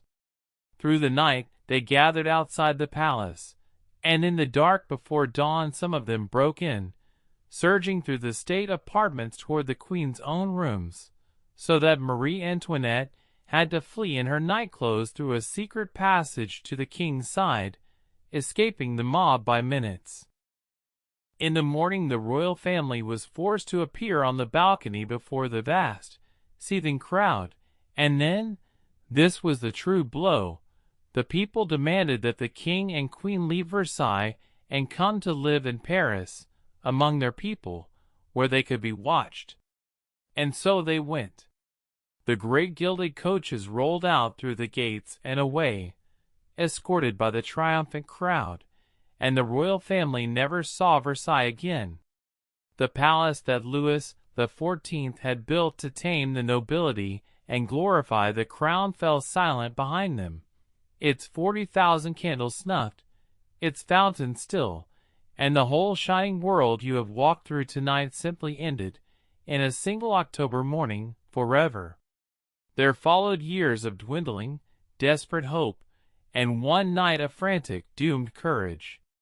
For as the revolution grew more radical, and the royal family found themselves less honored guests than hostages in Paris, a secret plan was laid, driven in no small part by the faithful Fersen, to smuggle the king and queen and their children out of the city under cover of darkness, and spirit them to a loyal fortress near the eastern border, from which the king might negotiate, or resist, from a position of safety.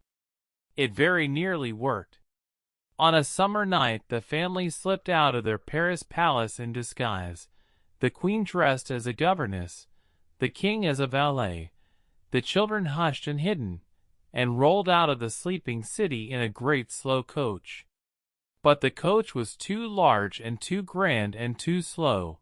There were delays, and missed connections, and small betraying details, and at the little town of Varennes, in the small hours, the king was recognized, some say from his face on a coin, and the whole desperate enterprise collapsed. The family was arrested and brought back to Paris in a silent, hostile procession that felt like a funeral. And from that night the last shred of trust between the crown and the people was gone. A king who tries to flee his own kingdom has, in the eyes of that kingdom, already abdicated. The family was imprisoned in earnest now, watched, isolated, and slowly stripped of everything. The monarchy was abolished. And the shy, kind, hapless King Louis the 16th was put on trial for his life, condemned by a single vote's margin in some accounts, and executed, going to his death, with a quiet courage that surprised even his enemies. Marie Antoinette's last months were a slow crucifixion, and it is here, stripped of every last shred of the glory she had been raised for, that the real woman shines through at last.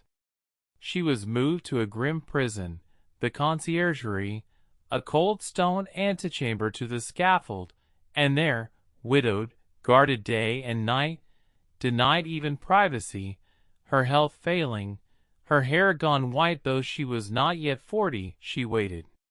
The cruelest blow of all was the loss of her children.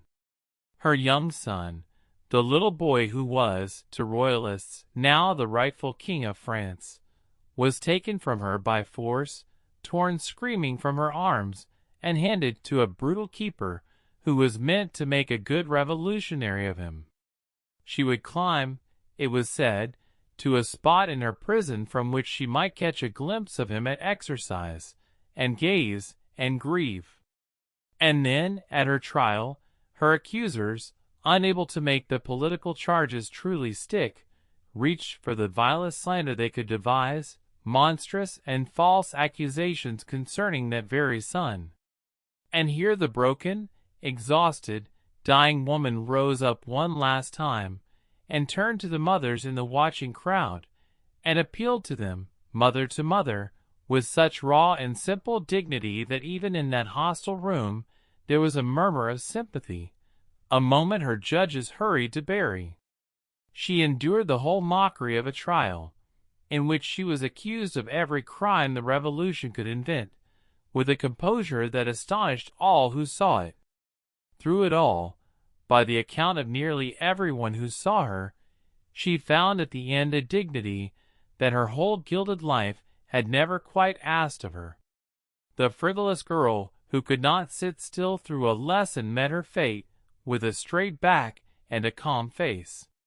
In the small hours before the end, condemned and alone, she took up a pen for the last time and wrote a final letter to her husband's sister, Elizabeth, who had shared so much of the family's captivity. It is one of the most moving documents of that whole terrible age. In it there is no bitterness, no railing against her fate. She writes calmly of her love for her children, and begs that her son never seek to avenge her death. She asks forgiveness of all she may ever have wronged, and forgives, in her turn, all her enemies. She commends her children to their aunt's care, and speaks with quiet faith of meeting her loved ones again beyond this life. The frightened girl from Vienna, at the very edge of the abyss, rode with the serene dignity of a woman who had, at the last, found something within herself far stronger than the frivolity the world remembered her for. The letter never reached Elizabeth in time. It was kept back, and only surfaced long after. But it survives, and in it, at last, we hear the true voice of the real woman, clear and gentle beneath the roar of the legend. And then, on the morning of her execution, they cut off her famous hair and bound her hands and carried her through the jeering streets of Paris in an open cart, and she stepped up to the scaffold, and, the story goes, accidentally trod on the executioner's foot, and her last recorded words were an apology. "Pardon me, sir, I did not do it on purpose." She was 37 years old. The girl from Vienna, who had arrived owning nothing, not so much as a ribbon, left the world the same way. And whatever her faults, and she had them, the extravagance, the blindness, the fatal failure to understand the suffering beyond the gates, she was, in the end, far more sinned against than sinning, a scapegoat for the sins of a whole doomed system, a real and frightened woman crushed beneath a legend she never made. Sleep on that a while, and we'll turn to another Versailles woman entirely, one who rose not by birth, but by brilliance. Long before she was the most powerful woman in France, she was simply Jean Antoinette Poisson, and that surname, Poisson, means fish, which the cruel wits of the court would never, ever let her forget. She was not born noble. She was the daughter of a Parisian financial official, comfortable, clever, and firmly, unforgivably middle class, in a world where birth was everything and a commoner at court was a scandal in silk. And yet this fishmonger's daughter, as her enemies sneered, would rise higher than almost any duchess, would rule the taste and the politics of France for 2 decades, and would become the single most famous royal mistress in all of history, the Marquise de Pompadour. There is a legend that when Jean was a little girl of 9, her mother took her to a fortune-teller, who looked at the child and declared that she would one day reign over the heart of a king. Whether or not it ever happened, the family believed it, and they raised her for it. She was given the finest education money could buy, not just reading and writing but music, dancing, drawing, acting, singing, the art of conversation, everything that made a woman brilliant company. She grew into an accomplished, enchanting young woman, married off respectably to a wealthy man of the financial world, and she set up a salon, one of those famous gatherings where the wits and writers and philosophers of the age came to talk, and where the young madam quickly became known as one of the most charming and intelligent hostesses in Paris. She could sing like a professional, act like an actress, draw, engrave, ride, and converse on any subject with grace and depth. Men of genius sought her table not merely for her beauty, but for her mind. And yet, for all her gifts, she was hemmed in on every side by the iron fact of her birth. She was bourgeoise, middle class, and in the France of her day, the gulf between the middle class and the nobility was nearly absolute. No matter how brilliant, how cultivated, how charming she became, the doors of the great world were, by the rules of that world, closed to her forever. To dream of anything higher was not ambition. It was absurdity, the kind of thing a clever woman might sigh over and put aside. But she had never forgotten the prophecy. And she had set her sights, with a boldness that was almost mad, on the very highest heart in the land, on a target so far above her station that to name it aloud would have seemed a joke. And then, impossibly, she hit it. Winning the king's attention took audacity and patience in equal measure. Louis the 15th, the grandfather of the unlucky Louis the 16th, loved to hunt in the forests near his palaces, and Jean arranged, again and again, to be seen there, driving out in a pretty carriage, dressed to be noticed, crossing his path just often enough to be intriguing. The king noticed. And when, at a great masked ball at Versailles held to celebrate a royal wedding, the king appeared bizarrely disguised as a clipped yew tree, one of several identical tree costumes, a running joke of that famous night, it was Jean, dressed as the goddess Diana the huntress, who caught and held him. Within months, the fishmonger's daughter had been installed at Versailles as the king's official mistress, given a marquisate and a grand new name to go with it, and presented formally at court, where the great ladies looked down their noble noses and waited, confidently, for the commoner to fail. She did not fail. This is the astonishing thing about Pompadour. She was not merely a pretty face who caught a bored king's eye. She was one of the ablest and most cultivated people at Versailles, and she made herself indispensable. She mastered the killing etiquette that was designed to trip her up. She was unfailingly gracious, even to enemies, even to the queen, Louis's neglected wife, whom she treated with careful, disarming respect. This was no small feat. The king's queen, Marie Leszczyńska, a pious and long-suffering Polish princess, might easily have been Pompadour's bitterest enemy. Instead, Pompadour so scrupulously honored her, deferred to her, and avoided any public slight that the queen was disarmed, and an uneasy peace held. Pompadour understood a truth that cruder favorites never grasped, that humility toward those one has displaced costs nothing and buys much, and that the surest way to keep a dangerous position is to give no one a legitimate grievance. Harder still was the open hostility of the king's own son, the Dauphin, a devout, serious young man who despised his father's mistress on principle and made little secret of it, and who was surrounded by a party of the pious and the disapproving who prayed daily for her fall.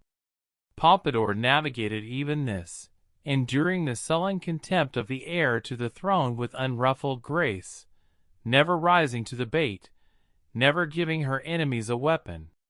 She lived, for 20 years, entirely surrounded by people who wished her gone, and she survived them all by never once behaving as badly as they expected her to. And when, after a few years, her romantic relationship with the king cooled, as such things always did, she did something no mere mistress had ever managed. She transformed herself from lover into friend, confidant, and indispensable adviser, and so kept her place and her power for years after the passion had faded. The king, it turned out, did not need her in his bed nearly so much as he needed her in his life. Her taste, her wit, her tireless management of his moods and his boredom and his court.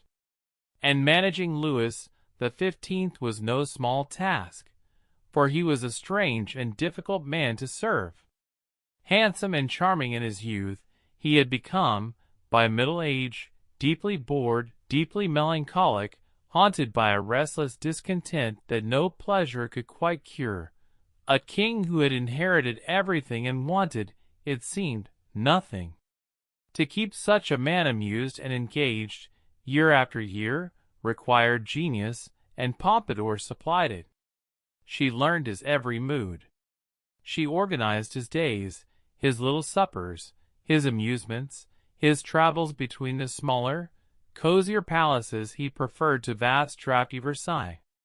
She staged private theatricals in which she herself performed, singing and acting for his pleasure in a little theater she had built. She read to him, talked with him, soothed him, distracted him, and when even she could no longer satisfy his restless appetites, she made, by many accounts, a cold and pragmatic peace with the situation, tolerating the king's other, lesser attachments, the young women of a discreet establishment kept for his pleasure, precisely because none of those girls threatened her true position. which was not in his bed at all, but at the very center of his life and his government. It was a hard, clear-eyed bargain, and it cost her something to make it, but it kept her where she meant to stay. Consider the scale of what she touched. As the king's confidant, she had a hand in the making and unmaking of ministers. Ambassadors and generals sought her favor. She read the secret dispatches and offered her opinion on the gravest matters of state.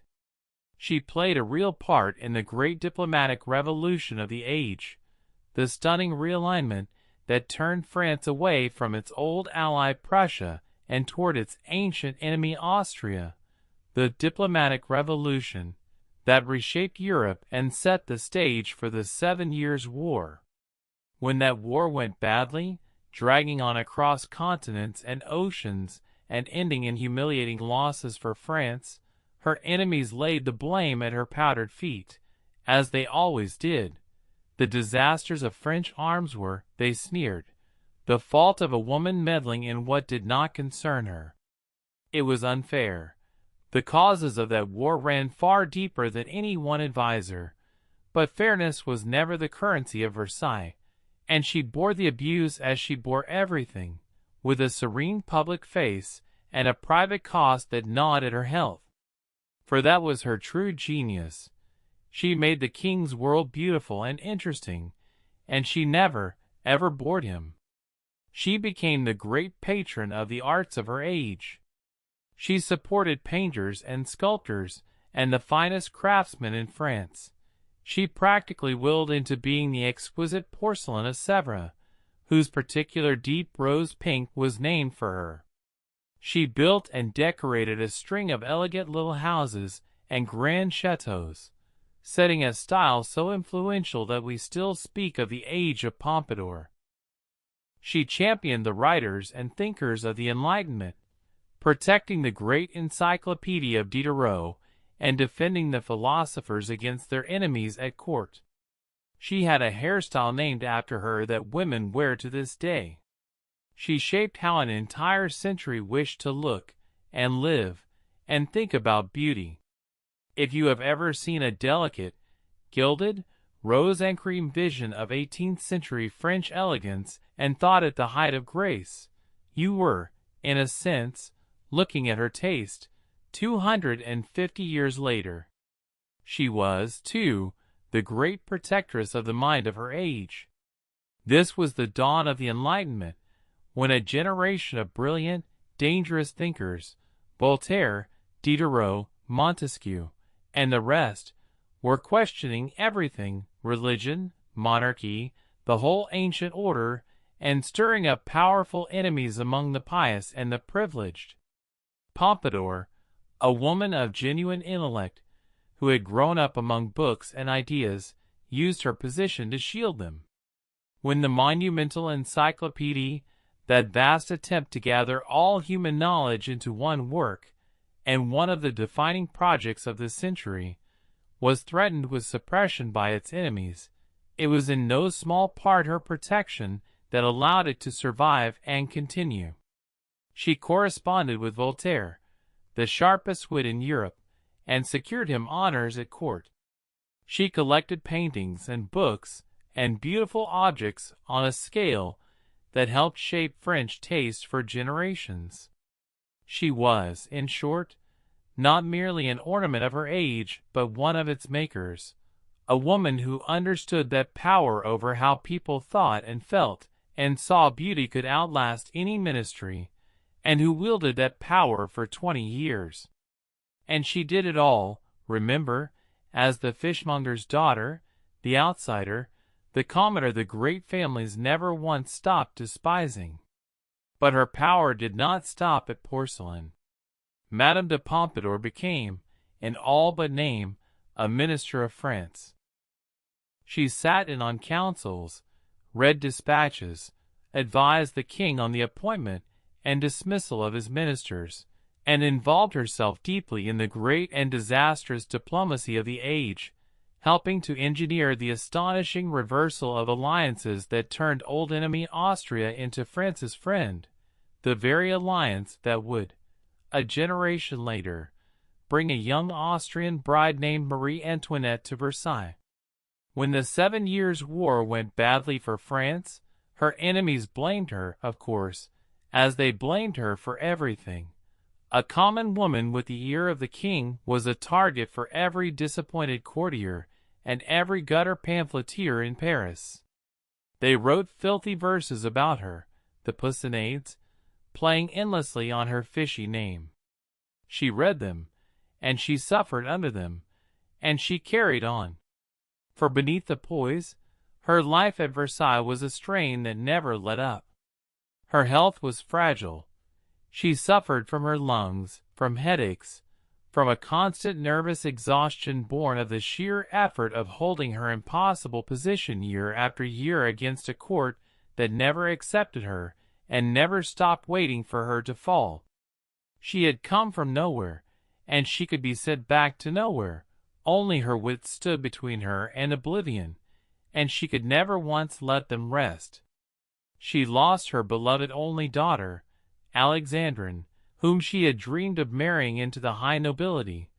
The child's death broke something in her that never quite healed. And still she rose each day, and dressed, and charmed, and managed, and ruled, the fishmonger's daughter, who had made herself the uncrowned queen of France. Think, for a moment, of the sheer stamina it took. 20 years at the summit of the most treacherous court in Europe. 20 years of being watched by enemies who wanted nothing more than to see her stumble. 20 years of managing a melancholy king, a hostile nobility, a suspicious public, a great war, and her own failing body, and never once, in all the time, allowing the mask of serene, gracious competence to slip in public. She turned herself into an institution. She made herself so woven into the fabric of the king's life and the running of the state that to remove her became almost unthinkable. She had made herself, quite simply, necessary, which is the surest and rarest form of power a person without armies can hold. But necessity is a heavy crown, and it wore her down. Her letters and the accounts of those close to her speak of exhaustion, of nerves stretched to breaking, of a woman running on will alone. She had bet her entire self on this single, impossible position, and the cost of holding it was her health, her peace, and in the end her life. In the end it was her frail body that failed her, not her enemies. She died at Versailles at just 42, worn out, still in harness, still the king's dearest friend after 20 years. And here the rigid etiquette she had mastered turned on her one final time. For a commoner, even the king's own beloved Pompadour, had no right to die at Versailles, and her body had to be quietly removed. The king, forbidden by that same etiquette from attending her funeral, is said to have stood on a palace balcony in the driving rain, watching her coffin carried away down the great avenue, and to have murmured that this was the only tribute he was permitted to pay her.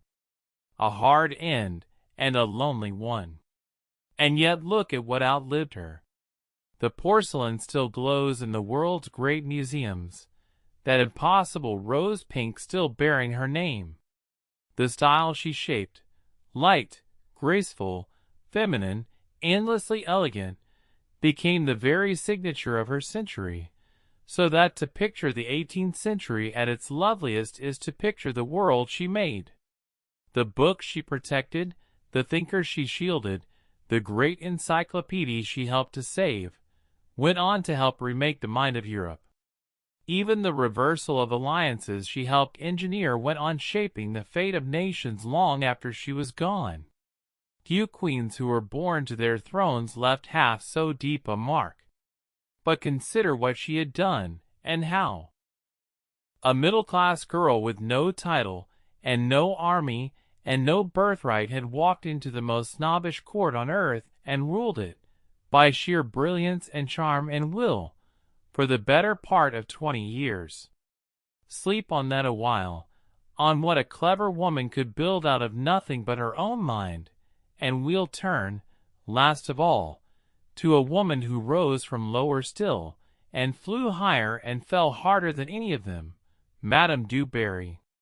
Long before she was the last mistress of a king, she was simply Jean Bcu, and she was born about as far from Versailles as it was possible to be. She was the illegitimate daughter of a poor seamstress in a small town in the east of France, with no name, no fortune, and no prospects beyond the ones a beautiful face might buy. And she was beautiful, extraordinarily, meltingly beautiful, with a mass of golden hair, a sweet round face, and a warm, laughing, easy charm that drew people to her all her life. Educated for a time by charity in a convent, she drifted, as a lovely penniless girl might, into work as a shop assistant and a lady's companion in Paris, and then into the glittering, dangerous demi-monde of the great city, where beauty was a currency and a clever, pretty girl could rise, if she was lucky and bold, very far indeed. Her early years in Paris were the making of her, and, in the eyes of her enemies, the unforgivable stain that no title could ever wash away. She worked, for a time, as an assistant in a fashionable shop selling ribbons and trimmings and fripperies, one of the pretty young shopgirls who were the toast and the target of the city's gallants. She served as a companion to an elderly widow, and lived, for a while, in a great household where she saw the ways of the rich from below.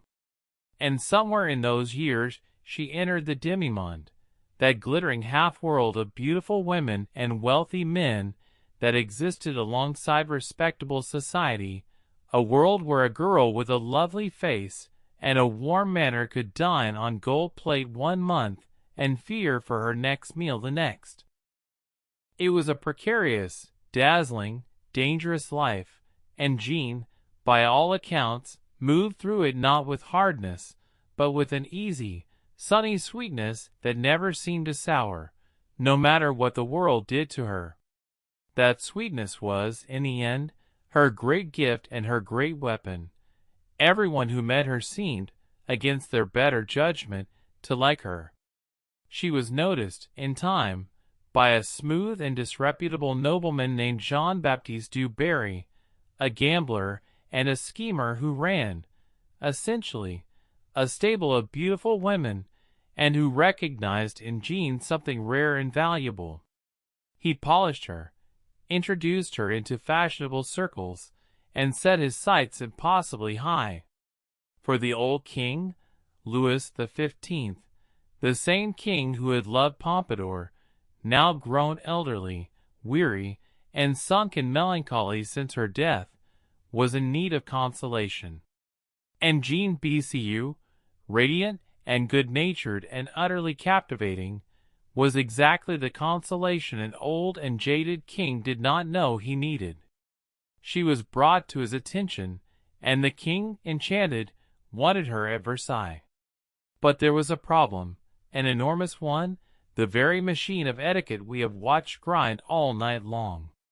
A woman could not be presented at court, could not officially become the king's mistress, and take her place among the great ones, unless she was of noble birth and, crucially, married, and Jean was neither. She was an unmarried commoner of the most irregular background imaginable. So a solution was arranged. With the cynical efficiency Versailles reserved for such things, Jean was hastily married off to her patron's brother, a convenient count, who was paid to lend her his name and then to vanish, giving her at a stroke a title, a countess's rank, and the magical words, Madame du Barry. A fabricated pedigree was produced. And so the illegitimate seamstress's daughter, the shop girl from the Paris demi-monde, was presented at the court of Versailles as a countess, in a gown blazing with diamonds, curtsying to the queen, while the assembled nobility looked on in frozen, scandalized silence. And yet, Whatever the court thought of the arrangement, there was something real at the heart of it. The old king, worn and melancholy and haunted by the fear of death, had found in this warm, laughing, unaffected young woman a genuine comfort, and by every account he grew truly and deeply fond of her. She did not scheme against his ministers or lecture him on policy or weep over slights. She simply made him happy, with an easy, sunny, undemanding affection that asked for nothing but his pleasure and gave back only warmth. In the twilight of a long and often loveless reign, that was no small gift, and he repaid it with a devotion that scandalized his courtiers precisely because it was so plainly sincere. Whatever else the world would say of Jean du Barry, and the world would say a great deal, most of it cruel, she made a lonely old man's last years brighter, and she seems to have done it not out of calculation, but out of something very like simple kindness, which was the one currency Versailles never quite knew how to value. The court loathed her. If they had merely disdained the middle-class Pompadour, they positively despised du Barry, whose origins were far lower and far more scandalous, and whose elevation seemed to them a grotesque insult to everything Versailles stood for. And she was not a Pompadour. She had no interest in politics, no gift for statecraft, no ambition to rule France. She wanted, by every account, simply to be happy, to enjoy her astonishing good fortune, to wear beautiful clothes and glorious jewels, to laugh, to be kind to her friends, and to make an old, sad king smile. She was generous, warm, and genuinely without malice, and even some who came to court prepared to hate her found themselves, against their will, rather charmed. But charm was not enough to melt the ice, and du Barry found herself at the center of a bitter, silent war of etiquette. The great ladies who were obliged to receive her did so with faces of frozen stone. The wits of the court sharpened their cruelest verses on her, mocking her low birth, her past, her ignorance of the thousand rules she had never been raised to know. She made mistakes, of course. She used the wrong words, laughed at the wrong moments, failed to grasp distinctions that a girl of noble blood would have absorbed with her mother's milk, and every slip was noted and repeated and savored. And yet here is the thing that confounds the easy story. Through all of it, du Barry seems never to have turned cruel in return. She had every reason to be vengeful, and the king's power to be vengeful with, and by all accounts she simply was not. She used her influence, when she used it at all, more often to help than to harm, to win a pardon, to do a kindness, to lift up a friend. She bore the court's contempt with a wounded, bewildered good nature that never quite hardened into spite. In a place that ran on malice, she was, strangely, almost without any, which may be exactly why the malicious could never respect her, and exactly why we, looking back, find her so easy to forgive. For her greatest enemy at Versailles turned out to be a teenager, the newly arrived Dauphin, Marie Antoinette herself. The young Austrian bride, raised by her strict and pious mother, was scandalized by the presence of a royal mistress of such low origins, and she flatly refused to speak to du Barry, a devastating snub, because at Versailles, to be publicly not spoken to by the future queen was a humiliation that everyone could see. The rules of that court held that a lower-ranked person could not address a higher one first. Du Barry could not simply speak to the Dauphin. She had to be spoken to. And Marie Antoinette, young and stubborn and disapproving, simply would not do it. For months the standoff dragged on, a matter of high diplomatic anxiety, with the king displeased, the Austrian ambassador fretting, and Marie Antoinette's own mother writing from Vienna to order her difficult daughter to relent for the good of the alliance. At last, on New Year's Day, At a crowded reception, Marie Antoinette approached, paused, and uttered a single, cool, carefully calculated sentence to Du Barry, a remark about the crowd at Versailles that day. That was all. A dozen words about the weather of the court. And it was treated as a triumph of diplomacy. Du Barry wept with relief, and the whole of Versailles exhaled. Such was the world you have been living in tonight, where a single sentence between two women could occupy the chancelleries of Europe. Du Barry's golden years were bright but short, for her whole position rested on the life of one aging man, and that life was running out. But while they lasted, how they shone! The old king, sunk in gloom before she came, seemed to grow young again in her sunny, uncomplicated company. She asked nothing of statecraft and everything of joy, and she gave joy in return. He denied her nothing. She had jewels beyond counting. The finest diamonds in France flowed to her, so many that when the crown jewelers dreamed up the most extravagant necklace ever conceived, it was Du Barry they imagined wearing it, the very necklace whose later scandal would one day help to doom Marie Antoinette.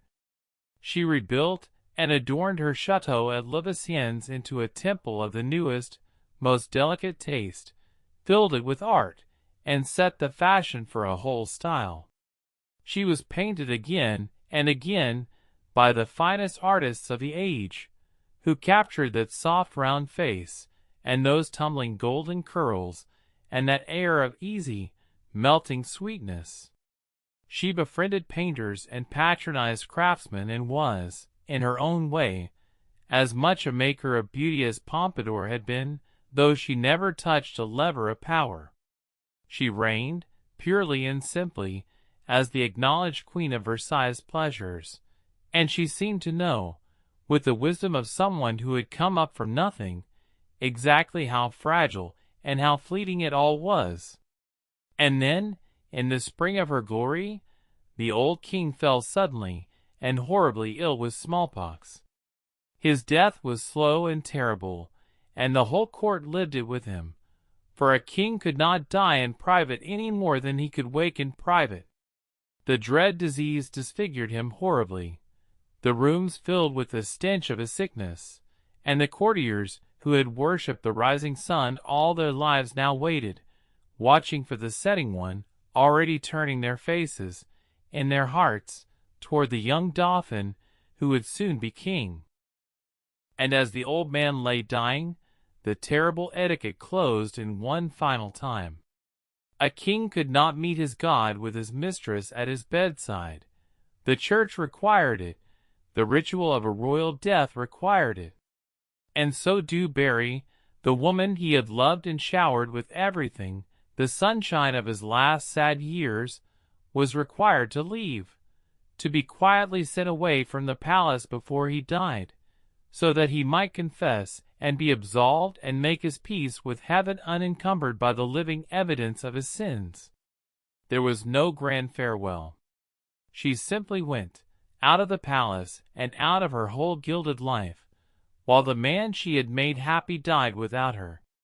The instant he was gone, a page was sent galloping to carry the news, and a single candle that had burned at the king's door was snuffed out, and a great murmur ran through Versailles.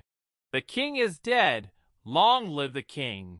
And in that same breath, everything Du Barry had was already lost. And in that instant, everything she had was gone. The new king and queen were the very dauphin and dauphine who despised her, and there was no place for her now in the France they would rule. She was banished from court at once, and packed off, in disgrace, to be shut up in a convent, the standard fate for a fallen woman of her kind, a place to be forgotten. It might have broken a harder spirit, and there is something almost touching in what happened instead. Even the nuns, it was said, who had expected some brazen-painted harlot, found themselves won over by her gentleness and her good humor, so that her time behind those walls was far kinder than her enemies had intended. And when, after a year or so, the worst of the storm had passed, she was quietly permitted to leave, and to retire, still wealthy, into a comfortable and private exile at her beloved country house at Valenciennes. And here is the strange, gentle middle of her story. Exile suited her. Freed from the venom of Versailles, Du Barry lived quietly and happily for years at Valenciennes, the beautiful chateau above the Seine that the old king had given her, still rich, still lovely, surrounded by her paintings and her gardens and a small circle of faithful friends. And here we see the woman she might always have been, given the chance. She was, by every account, genuinely kind. She was generous to the poor of the neighboring villages, remembered warmly by ordinary people at a time when few of the great cared whether the ordinary lived or died. She took a devoted interest in her house and her grounds, commissioned art, entertained gently, and formed a long and tender attachment to a nobleman who loved her sincerely. She was, in a word, happy, happier, perhaps, than she had ever been amid the diamonds and the daggers of the court. The girl who had risen from nothing and been cast out of everything had found, at last, a quiet corner of contentment. She might have grown old there in peace. But she had the terrible misfortune to live into the age of revolution, and the revolution had no mercy for a woman who embodied, more completely than almost anyone alive, the vanished world of royal luxury and royal mistresses. Her downfall began, of all things, with a jewel robbery. Her fabulous collection of diamonds, the glittering hoard of her Versailles years, was stolen from Valenciennes in a daring theft, and Du Barry, determined to recover them, pursued the case with energy, even crossing the Channel to London, where some of the stones had surfaced, and making several journeys back and forth. It was an entirely understandable thing to do. But the timing could not have been worse. France was now gripped by revolutionary terror, at war with much of Europe, and consumed by a paranoid dread of traitors and émigrés, the aristocrats, who had fled abroad and were suspected of scheming to bring foreign armies down upon the revolution. And here was Du Barry, symbol of the old corrupt court, traveling repeatedly to London, mingling with exiled French nobles there, carrying, it was whispered, money and secrets across the water.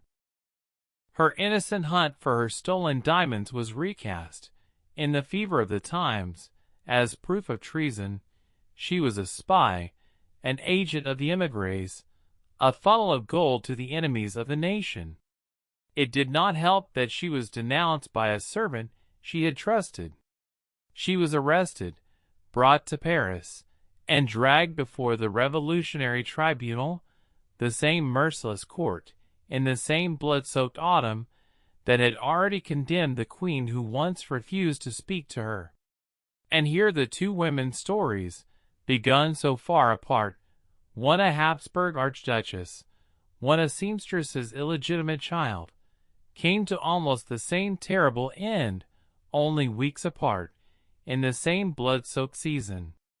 But where Marie Antoinette met her death with that famous straight-backed, silent dignity, Du Barry, warm and human and desperately, understandably afraid, did not.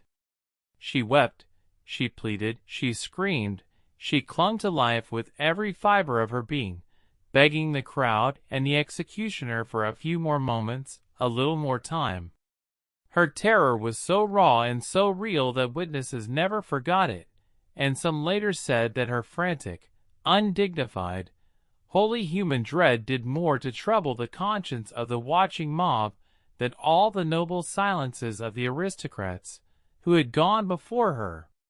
The girl who had risen from nothing, higher than anyone had any right to rise, died in abject fear at the age of about 50, and her last cries, "For just one more moment, please, just one moment more," are among the most heartbreaking words the Revolution ever recorded. 3 women, then, of one gilded, doomed palace. A queen born to the highest place, who was destroyed by a world she never made. A clever commoner who ruled that world for 20 years by the sheer force of her mind. And a poor, beautiful, kind-hearted girl who flew closer to the sun than any of them, and fell the hardest of all. They wore the same silks. They mastered, or were mastered by, the same impossible rules. They walked the same mirrored halls where you spent tonight, shivering in your stays, dazzled by the candlelight, learning that beauty and cruelty could live in the very same golden room. And notice, as you drift, what their 3 lives have in common beneath all their differences. Each of them was, in her way, a prisoner of that gilded place, the queen most of all, though she wore the grandest chains. Each rose or fell not by any simple justice, but by the shifting, unaccountable tides of favor, of fashion, of a crowd's love or a crowd's hate. Each was watched, judged, gossiped about, and finally reduced by the world to a caricature, the frivolous Austrian, the scheming fishwife, the shameless harlot, when the truth of each was so much richer, and gentler, and sadder than the label. And each, in the end, whether born to a crown or raised up from a ribbon shop, discovered that the most dazzling place on earth could not give her the one thing she most needed, which was simply to be seen, and known, and loved, as herself. There is a lesson in that, I think, worth carrying down into sleep, that no amount of gold has ever yet been able to buy a soul its peace, and that the humblest life lived freely and truly may be a richer one than any queen's. And when you remember Versailles now, the fountains, the diamonds, the towering powdered hair, remember, too, that behind every legend there was a real woman, breathing shallowly against the whalebone, smiling her careful smile, and hoping, against all the odds, simply to last another day. And so we come to the end of our night together, at the golden gates of Versailles, with the last of the 40,000 candles guttering low. The mirrors have gone dark. The courtiers have climbed at last to their cold little rooms. The great fountain stands silent, and the gardens are only shapes in the moonlight, and the whole vast, beautiful, impossible palace is finally, for a few short hours, asleep. So let yourself sink down now, deep into your own soft pillows, warmer and freer and far more fortunate than any queen who ever shivered through a lever in that gilded cage. You need not rise for any ceremony. No one is waiting to hand you your shift. No one is watching from the doorway. There are no rules here tonight, and no favor to be won or lost, and nothing at all that you must do but breathe, and soften, and let go. Let the great gowns hang forgotten in their wardrobes. Let the diamonds sleep in their cases. Let the powder settle. Let the music fade. Let the last candle gutter and go out. Feel the weight leave your shoulders, one slow breath at a time. Feel your hands unclench, and your jaw loosen, and the long day drain away like water. Picture, if it pleases you, those endless moonlit gardens, the still black canals, the quiet fountains, the great palace hushed and dreaming under the stars, and then let even that picture grow soft and distant and dim, until it too dissolves into the dark. Let your breathing slow. Let your thoughts wander and blur and drift. And let the past carry you gently, gently, all the way down into sleep. Thank you for spending this quiet hour with me tonight, here at the end of the world of Versailles. Sleep deeply, and sleep well, wherever in the world you are. And we'll meet again tomorrow night for another story.